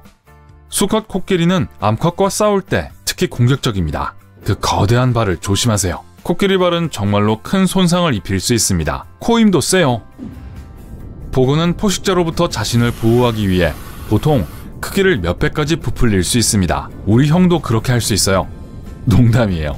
대부분의 동물들은 보고를 먹으려고 해선 안 됩니다. 보고 안에는 사람 30명을 처치할 수 있을 만큼의 독이 들어있고 해독제도 없어요. 그러니까 가족뿐만 아니라 친구를 모두 초대해도 충분한 양입니다. 안 돼요. 그냥 농담이에요. 백조는 인간을 자신의 보금자리와 가족의 가장 큰 위협으로 보는 경향이 있습니다. 수컷 백조는 4월부터 6월까지 둥지를 트는 시기에 특히 공격적입니다. 카약을 타는 사람들, 노젓는 사람들 또는 낚시꾼들이 둥지에 너무 가까이 다가오면 백조들은 휙휙 소리를 내고 날개를 퍼덕입니다. 만약 이 경고 표지에 주의를 기울이지 않으면 백조는 심지어 배를 뒤집으려고 할지도 몰라요. 돌고래는 인간을 제외하고 지구상에서 어떤 논리적인 이유 없이 다른 생물의 생명을 앗아갈 수 있는 유일한 종입니다. 수컷은 가끔 암컷 돌고래나 심지어 새끼 돌고래까지 공격하는데 먹이를 위해서가 아닙니다. 만약 화가 난 돌고래가 여러분을 쫓아온다면 그보다 더 빨리 헤엄칠 수는 없어요. 돌고래는 시속 35km로 움직일 수 있습니다. 올림픽 수영 선수 마이클 펠프스의 최고 속도는 시속 10km입니다. 돌고래가 훨씬 더 빨라요.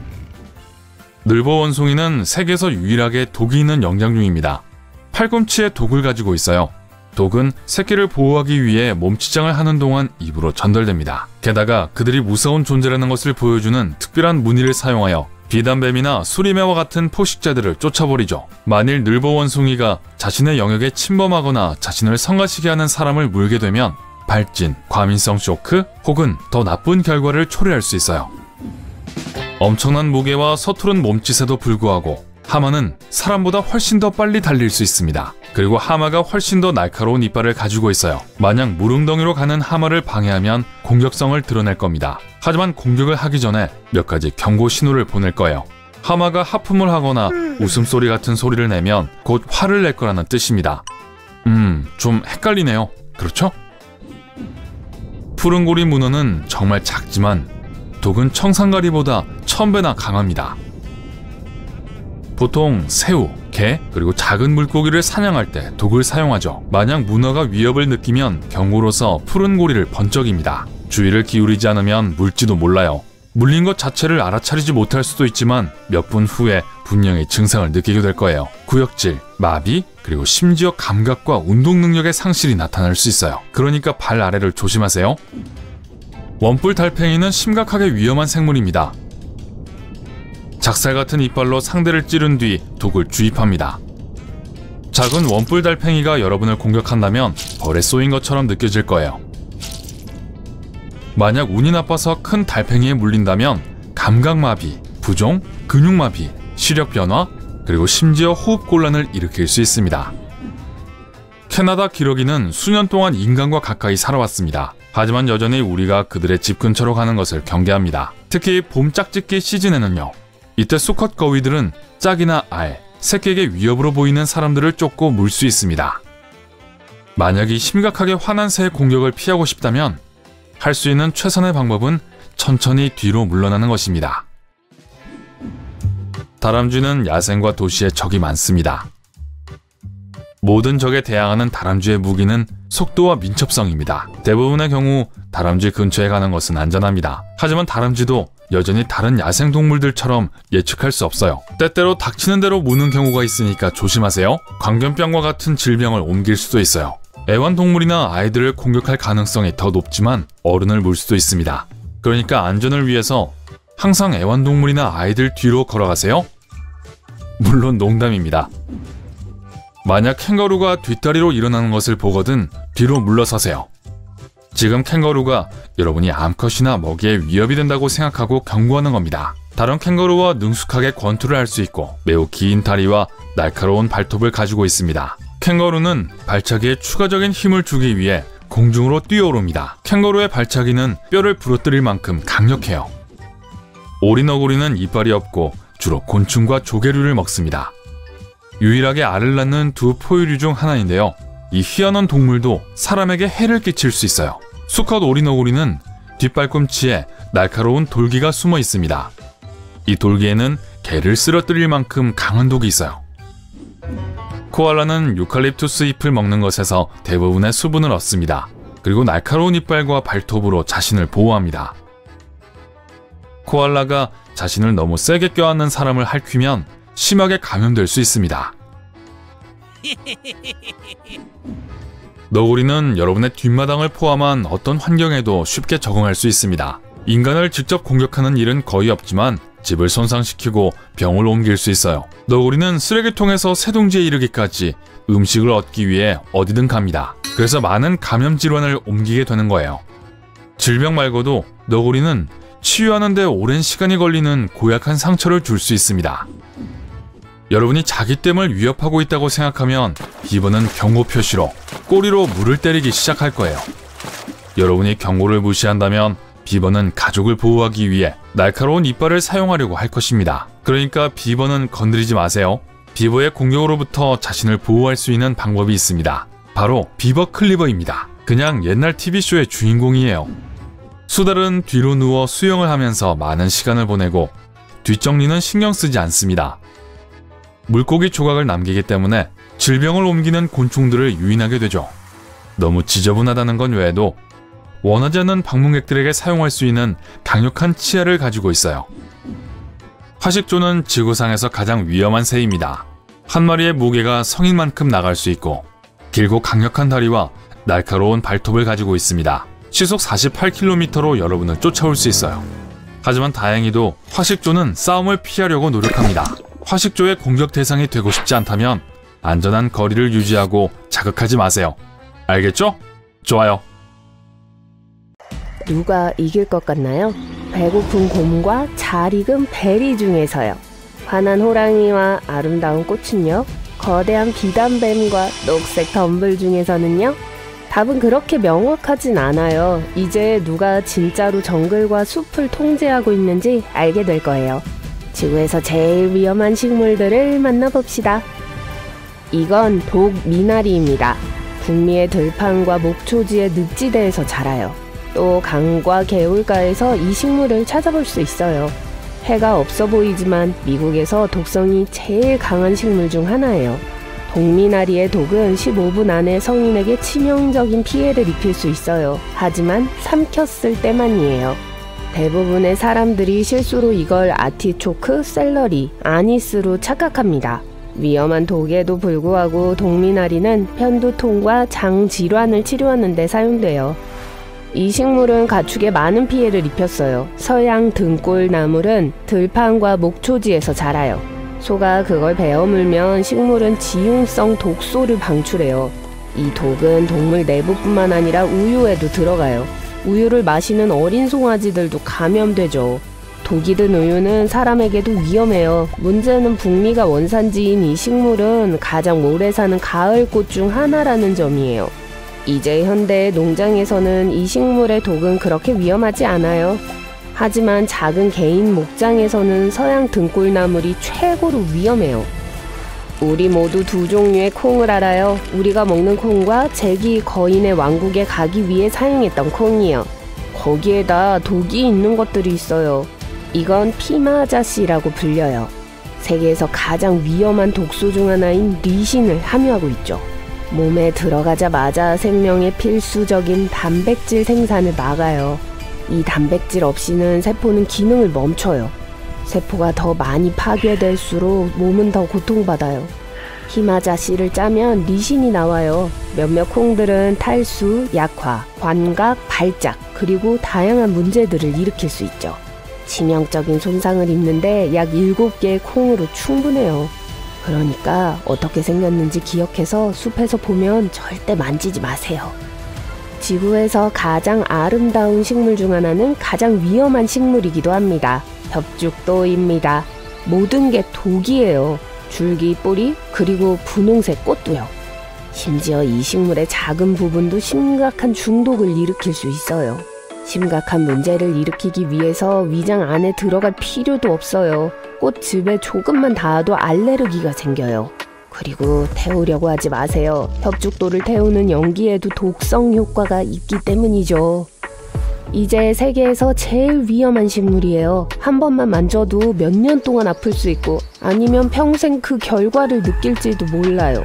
진피 또는 퀸즐랜드 스팅어라고 불리는 식물은 평범한 우엉 덤불 같아 보여요.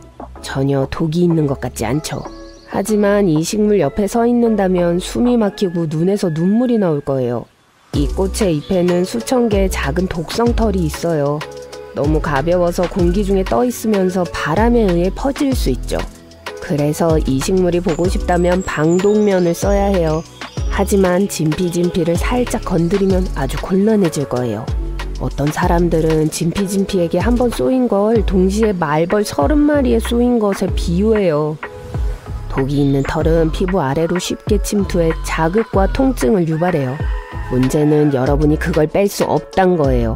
비누와 물로 씻고 소독용 연고를 사용해도 상황이 악화되고 있다는 걸 알게 될 거예요.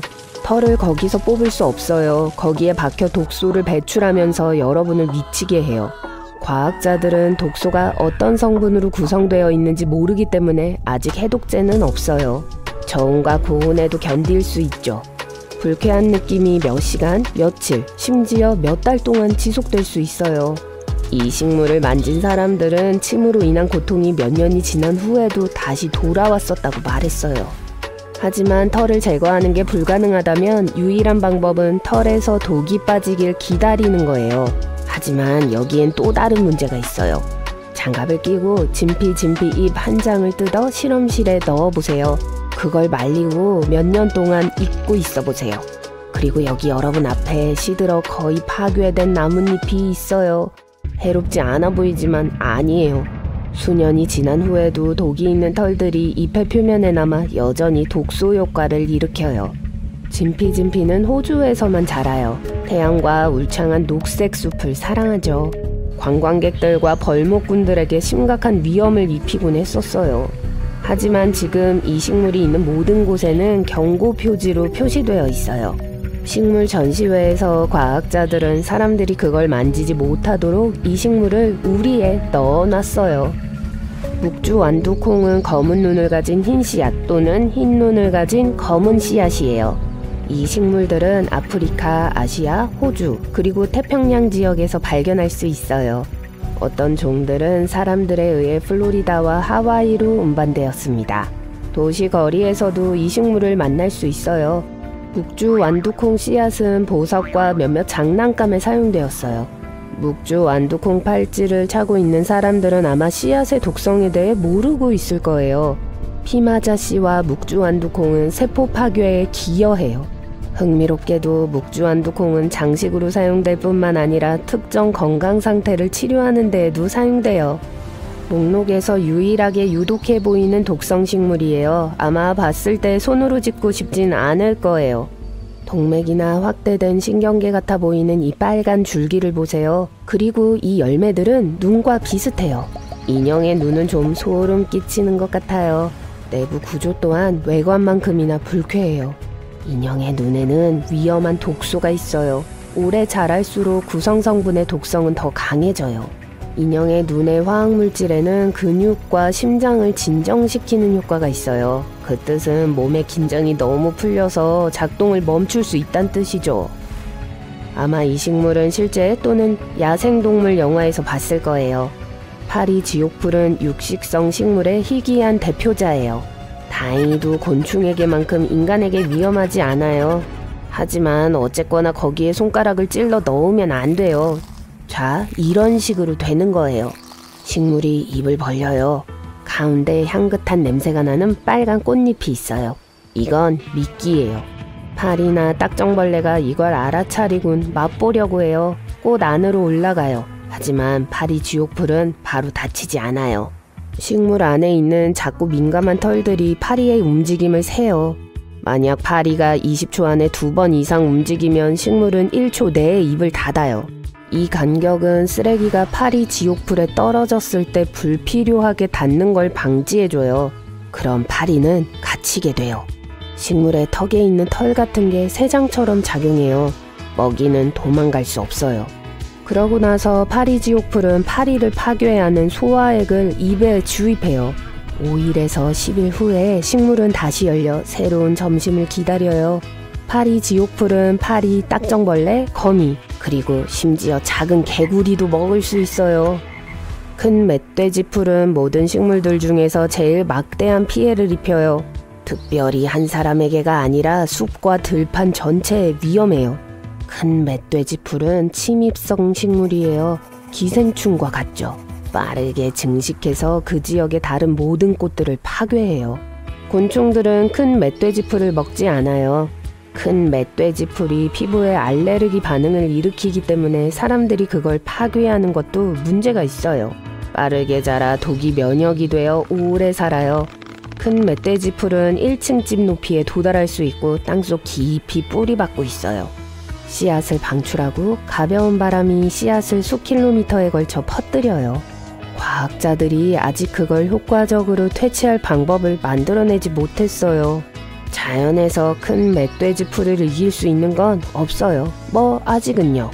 자연과 진화는 늘 균형을 찾거든요. 어쩔 수가 없었어요. 휴가에 가서 V사인을 하면서 셀카를 찍어 소셜미디어에 올립니다. 좋아요, 댓글 같은 원하던 걸 얻을 수 있어요. 다음날 누군가가 여러분 은행 앱에 침입했어요. 누군가가 여러분의 신분을 도용했는데 그게 무심코 찍은 바로 그 셀카 때문이었어요. V사인은 약 70년 전에 처음으로 인기를 끌게 되었습니다. 그 당시에는 아무도 그것 때문에 소중한 개인 데이터를 모두 잃게 될 거라는 건 상상도 못했죠. 요즘 우리는 스마트폰, 태블릿 및 랩톱의 잠금을 해제하는 데 지문을 사용합니다. 누군가가 여러분의 지문을 얻을 수 있다면 기본적으로 모든 것에 접근할 수 있죠. 일본의 연구원들은 약 3m 떨어진 곳에서 찍은 사진에서 지문을 스캔하고 복사하는 데 성공했습니다. 일반 화질에 지문에 초점을 맞춘 좋은 조명이라면 필요한 건 정말 그게 전부예요. 화질이 좋을수록 더 쉬워요. 그러므로 최신 스마트폰을 갖고 있다면 위험도는 더욱 높아집니다. 하지만 3D 프린터기로 만든 손가락은 전화기 잠금을 해제하지 못합니다. 대부분의 최신 모델에는 작은 전기 회로가 있는 지문 판독기가 있습니다. 실제 손가락의 능선에 닿으면 지문 패턴을 재생성합니다. 사람의 피부는 전도성이 있지만 3D 프린터 잉크에는 없어요. 하지만 과학자들은 다른 방법을 찾아냈어요. 잉크젯 2D 프린터, 작은 금속 입자가 들어간 전도성 잉크, 그리고 일반 종이를 사용했습니다. 그랬더니 효과가 있었어요. 지문 데이터는 매우 취약합니다. 여러분이 사용하는 암호보다 더 취약해요. 의심스러운 이메일이나 문자 메시지를 받는 것과 같은 이상한 일이 발생하면 우리는 몇 분 안에 원하는 암호를 변경할 수 있습니다. 하지만 그야말로 새 지문을 다운로드할 수는 없죠. 그게 정말 어떻게 작동할 수 있을까요? 누군가가 여러분의 지문에 접근하게 되면 큰 돈이 수반됩니다. 불행히도 그건 여러분의 돈이에요. 사이버 악당들은 그러한 종류의 데이터로 큰 돈을 벌 수 있어요. 여러분은 앱에 로그인할 때 엄지손가락을 사용할지도 몰라요. 은행 업무를 포함해서요. 그건 여러분의 돈과 개인정보가 최고 입찰자에게 판매될 수 있다는 뜻입니다. 누군가가 여러분의 건강 기록에 접근한다면 여러분 이름으로 값비싼 장비를 주문하고 나중에 그것을 재판매할 수 있습니다. 아니면 무료로 의사나 치과에 갈 수도 있어요. 좋은 소식은 과학자들이 이 문제를 해결 중이라는 거예요. 그들은 가짜 손가락 정맥 패턴이 각인된 투명한 스티커를 발명했습니다. 이렇게 하면 누군가가 여러분의 신원을 도용하는 걸 막으면서도 여전히 지문을 사용하여 장치 잠금을 해제할 수 있게 합니다. 아직까지는 개발 단계인 작업입니다. 또 다른 옵션은 생명 감지입니다. 휴대폰이 지문을 읽은 후에는 고개를 끄덕이거나 윙크를 하거나 미소를 짓도록 요청합니다. 그런 방식으로 전화기는 지문이 진짜 주인에게 속한다는 걸 알 수 있어요. 그걸 가짜로 꾸밀 수 있는 방법은 없어요. 만약 여러분이 기회가 있을 때마다 V 표시를 한다면 새로운 포즈를 생각해보는 게 좋을 거예요. 샤카 사인도 있고 두 엄지척도 있고 엄지와 검지손가락 사이에 턱을 괴는 그 멋진 동작도 있잖아요. 아니면 그냥 계속 하되 전화기의 지문 판독기를 비활성화하세요. 만일 그렇게 하기로 했다면 비밀번호에 대해 10배 더 주의해야 합니다. 비밀번호를 잃어버렸을 때 묻는 보안 질문에 대답할 때 창의력을 발휘하세요. 만약 누군가가 여러분의 데이터를 훔치려고 한다면 이미 여러분의 초등학교 이름, 어머니 이름, 좋아하는 음식이나 반려동물의 이름을 쉽게 알아낼 수 있어요. 그렇게 쉽게 만들지 마세요. 답을 거꾸로 쓸 수도 있고 쉽게 기억할 수 있는 재미있는 오답을 사용할 수도 있어요. 일반적으로 온라인에서 자신에 대한 정보를 최대한 적게 공유하세요. 반려동물의 이름이 비밀번호인 경우 1번 변경하세요. 2번, 만약 그대로 유지해야 한다면 반려동물의 목걸이나 이름표를 공유하지 마세요. 최상의 비밀번호는 항상 문자와 숫자의 임의적인 혼합입니다. 또한 암호관리자를 사용하여 더 강력한 암호를 만들 수 있어요. 은행이나 보험회사에서 추가 개인정보를 이메일로 제공해달라고 요청하면 해당 기관과 다시 확인해보세요. 전화해서 정말 필요한지 물어보세요. 이메일을 주의해서 읽으세요. 가짜는 종종 맞춤법이나 문법 실수가 있어요. 이메일 주소가 꽤 합법적인 것처럼 보이더라도 말이죠. 온라인으로 물건을 사기 위해 결제 정보를 입력할 때 웹페이지 주소 앞에 자물쇠 기호가 있는지 확인하세요. 이건 나쁜 사람들로부터 보호받고 있다는 뜻이에요. 생년월일을 소셜미디어에서 공유하지 말고 인터넷에서 인기를 끌고 있는 온라인 퀴즈를 조심하세요. 그들은 여러분이 어디 학교에 다녔는지 알 필요가 없어요. 탑승권, 여권, 운전면허증, 신용카드 등 개인정보가 적힌 사진은 올리지 마세요. 무심코 배경에 놓여 있더라도 나쁜 사람들은 그걸 확대할 수 있습니다. 전 세계가 여러분의 정확한 주소를 알 수 없도록 하려면 전화기의 카메라 설정에서 위치 기능을 끄세요. 사진을 더 잘 정리하기 위해서 위치 정보가 필요하다면 온라인에 게시할 사진에서 지오 태그를 수동으로 제거할 수 있습니다. 아이폰에서는 게시할 사진을 하나 또는 여러 장 선택하고 공유 버튼을 누릅니다. 그런 다음 화면 메뉴에 있는 옵션을 선택합니다. 다음 열리는 화면에서 모든 사진 데이터를 끕니다. 맥에서는 사진을 연 다음 일반 환경 설정을 엽니다. 공개된 항목에 대한 위치 정보 포함을 선택 취소합니다. 안드로이드에서는 갤러리를 열고 지오 태그를 제거할 사진을 누르고 위로 손가락을 스와이프합니다. 편집을 선택한 다음 위치 옆에 있는 빨간색 마이너스 표시를 누릅니다.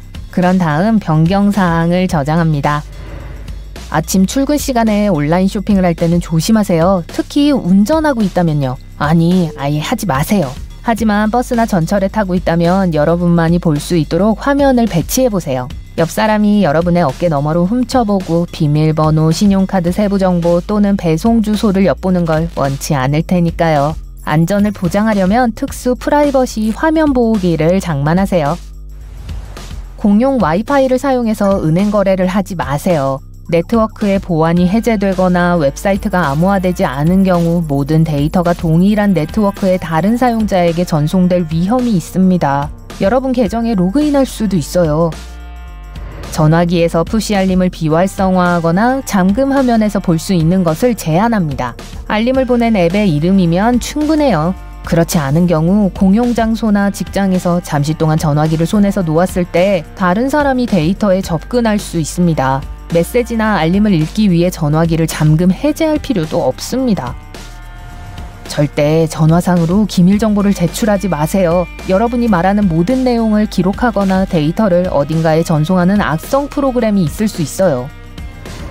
휴대전화가 예전보다 느리게 작동하고 설치한 기억이 없는 앱이 있는 경우 누군가에 의해 조종되고 있을 수 있어요. 또한 공식 앱스토어에서 온 것이 아닌 앱을 설치할 때 악성 프로그램이 휴대폰에 침투할 수 있습니다. 앱에서 전화기의 모든 부분에 접근할 수 있는 권한을 요청하는 경우 이는 신뢰할 수 없다는 신호입니다.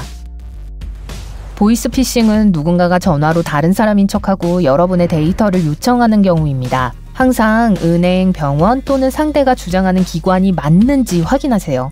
실제로 은행이나 병원은 전화로 중요한 정보를 요청하지 않습니다. 또한 당첨된 경품을 받기 위해 어떤 전화번호로 문의하라는 자동 녹음 전화가 걸려올 수도 있습니다. 그 전화를 더 이상 받고 싶지 않다면 특정 버튼을 누르라고 할 수도 있어요. 무시하세요. 번호를 누르면 더 많은 전화를 받게 될 수 있어요. 왜냐하면 여러분이 듣고 있다는 사실을 알려주는 셈이니까요. 보이스피싱을 하는 나쁜 사람들은 여러분의 목소리를 원합니다. 목소리는 지문, 홍채 또는 DNA만큼 독특합니다. 간단한 예 또는 듣고 있어요만으로도 음성 샘플을 생성할 수 있어요. 만약 상대가 목소리와 여러분의 다른 데이터를 손에 얻는다면 더 많은 개인 데이터에 접근할 수 있고 심지어 전화로 여러분인 척할 수도 있어요. 음성 포토샵이라고 불리는 프로그램들이 있는데 이 프로그램들은 여러분의 목소리 녹음을 여러분이 실제로 한 적 없는 말로 바꿀 수 있습니다. 그러니 여러분이 할 수 있는 최선의 방법은 아무 말도 하지 않고 전화를 끊는 거예요. 온라인에서 어떤 것을 삭제하려고 할 때는 정말로 삭제되었는지 확인해야 합니다. 오래전에 삭제된 페이스북 계정에서 더 이상 공유하고 싶지 않은 옛 사진들을 볼 수 있는 웹사이트들이 있습니다. 말하자면 만약 여러분이 영생의 증거를 찾고 있다면 바로 거기 있다는 거죠. 세상에서 가장 위험한 새라고 하면 매나 독수리를 떠올릴지도 모릅니다. 놀랍게도 이상하게 생긴 화식조가 훨씬 더 많은 피해를 입힐 수 있어요. 앞서 언급된 악명 높은 성난 새들보다 말이에요. 가장 큰 화식조종은 보통 사람만큼 키가 크고 몸무게도 그만큼 나갈 수가 있습니다. 이 통통한 새들은 날지 못해요. 여러분도 날지 못하죠? 하지만 화식조는 매우 빨리 달릴 수 있습니다. 그러니까 달리기로 화식조에게서 도망칠 생각은 마세요. 화식조는 수영도 잘해서 물속에서도 여러분을 이길 수 있습니다. 시속 50km로 달릴 수 있기 때문에 화가 난 화식조가 쫓아오고 있다면 도주 차량이 필요할 거예요. 걱정하지 마세요. 화식조의 공격은 매우 드뭅니다. 호꼬니는 우아하고 멋진 동물입니다. 적어도 우리 모두 그렇게 생각하죠. 하지만 이 13kg짜리 새를 만지는 건 좋은 생각이 아닙니다. 날개에 뼈 같은 발톱이 달려있는데 적을 공격할 때 사용합니다. 날개 너비는 약 2.5m 정도이고 날개로 여러분을 때릴 수 있어요.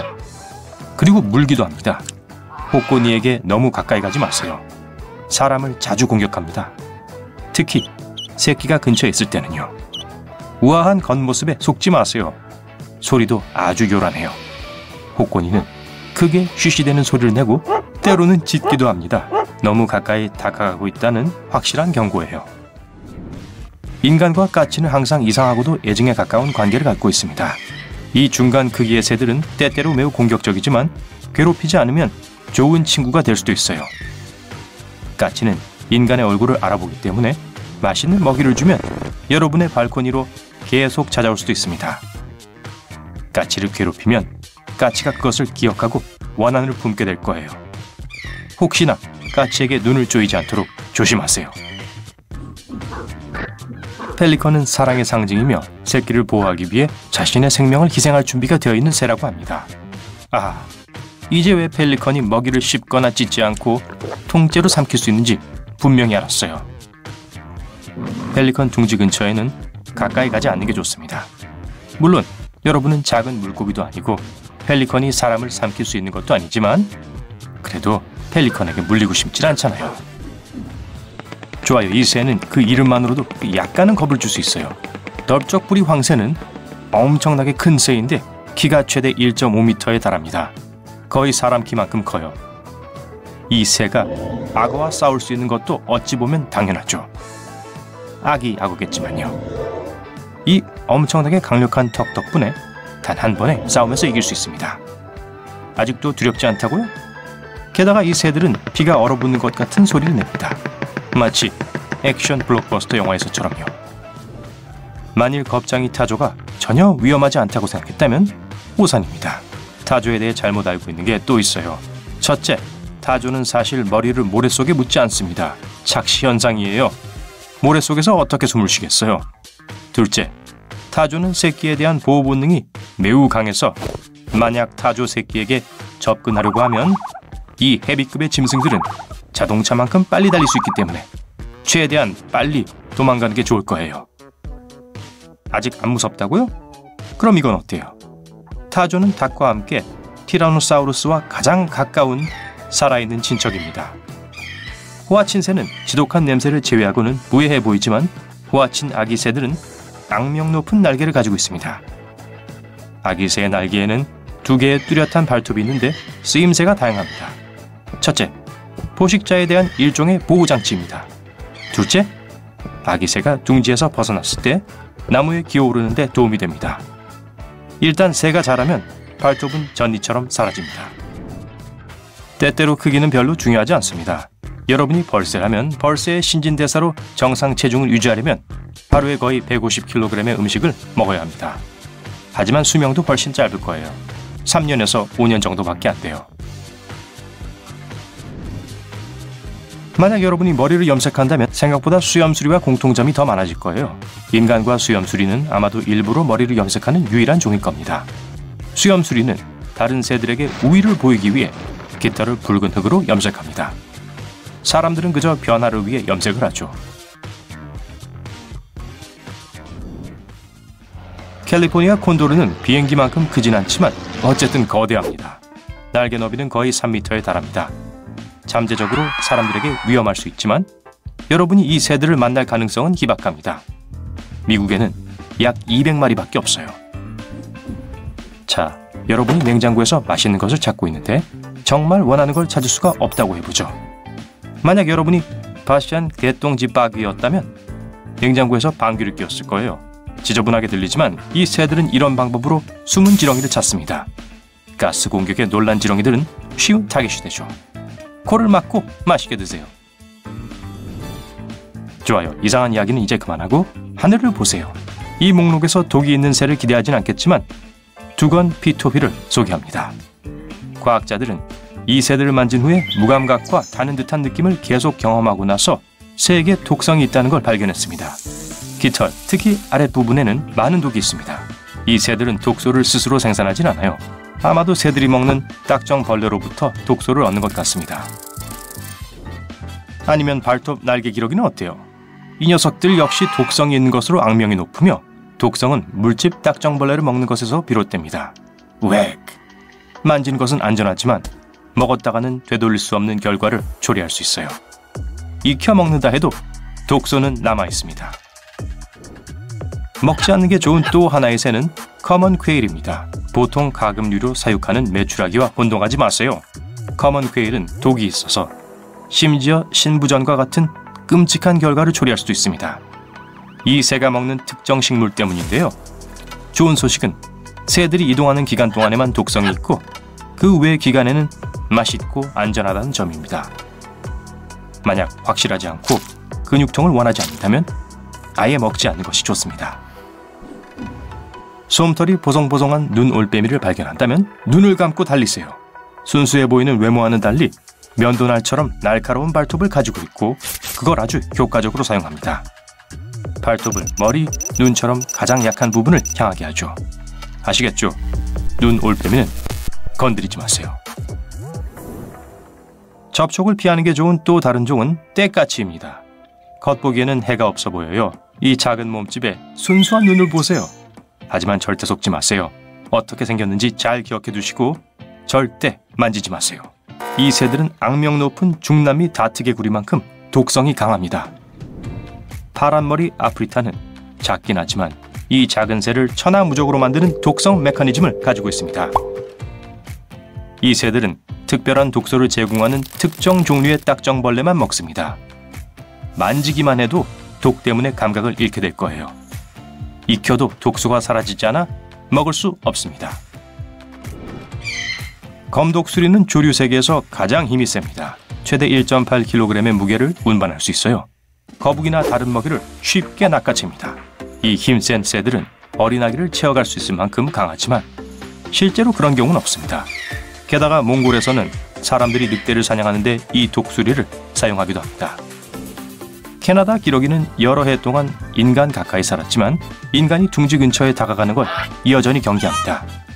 특히 봄 짝짓기철에는요. 이 시기에 알, 짝 또는 새끼에게 위협이 된다고 생각하는 사람을 공격하고 물 수 있습니다. 만약 이 단단히 화난 새들의 공격을 피하고 싶다면 할 수 있는 최선의 방법은 천천히 뒤로 물러나는 것입니다. 하늘을 나는 낭만적인 갈매기는 별 문제를 일으키지 않을 것처럼 보입니다. 최악의 경우 배설물을 떨어뜨리는 일 정도겠죠? 글쎄요, 이 생각은 매우 틀린 것일 수 있는데 이 새들은 매우 공격적입니다. 다른 새들처럼 그냥 공격하고 싶어서 공격하진 않아요. 그래서 규칙은 매우 간단합니다. 새들을 건드리지 말고 둥지에 다가가지 마세요. 타임머신이 마침내 발명된다면 과거의 새도 조심해야 합니다. 벨로시랩터는 다른 공룡들처럼 오래전에 존재했습니다. 발톱과 깃털을 가지고 있었어요. 그래서 벨로시랩터는 비늘 도마뱀이 아니라 사실 새였습니다. 그런데 두려워해야 할 것은 칼날 같은 발톱입니다. 무엇이든 자를 수 있어요. 만약 미래로 가더라도 조심하세요. 거기서 무엇이 여러분을 기다리고 있을지 아무도 모르잖아요.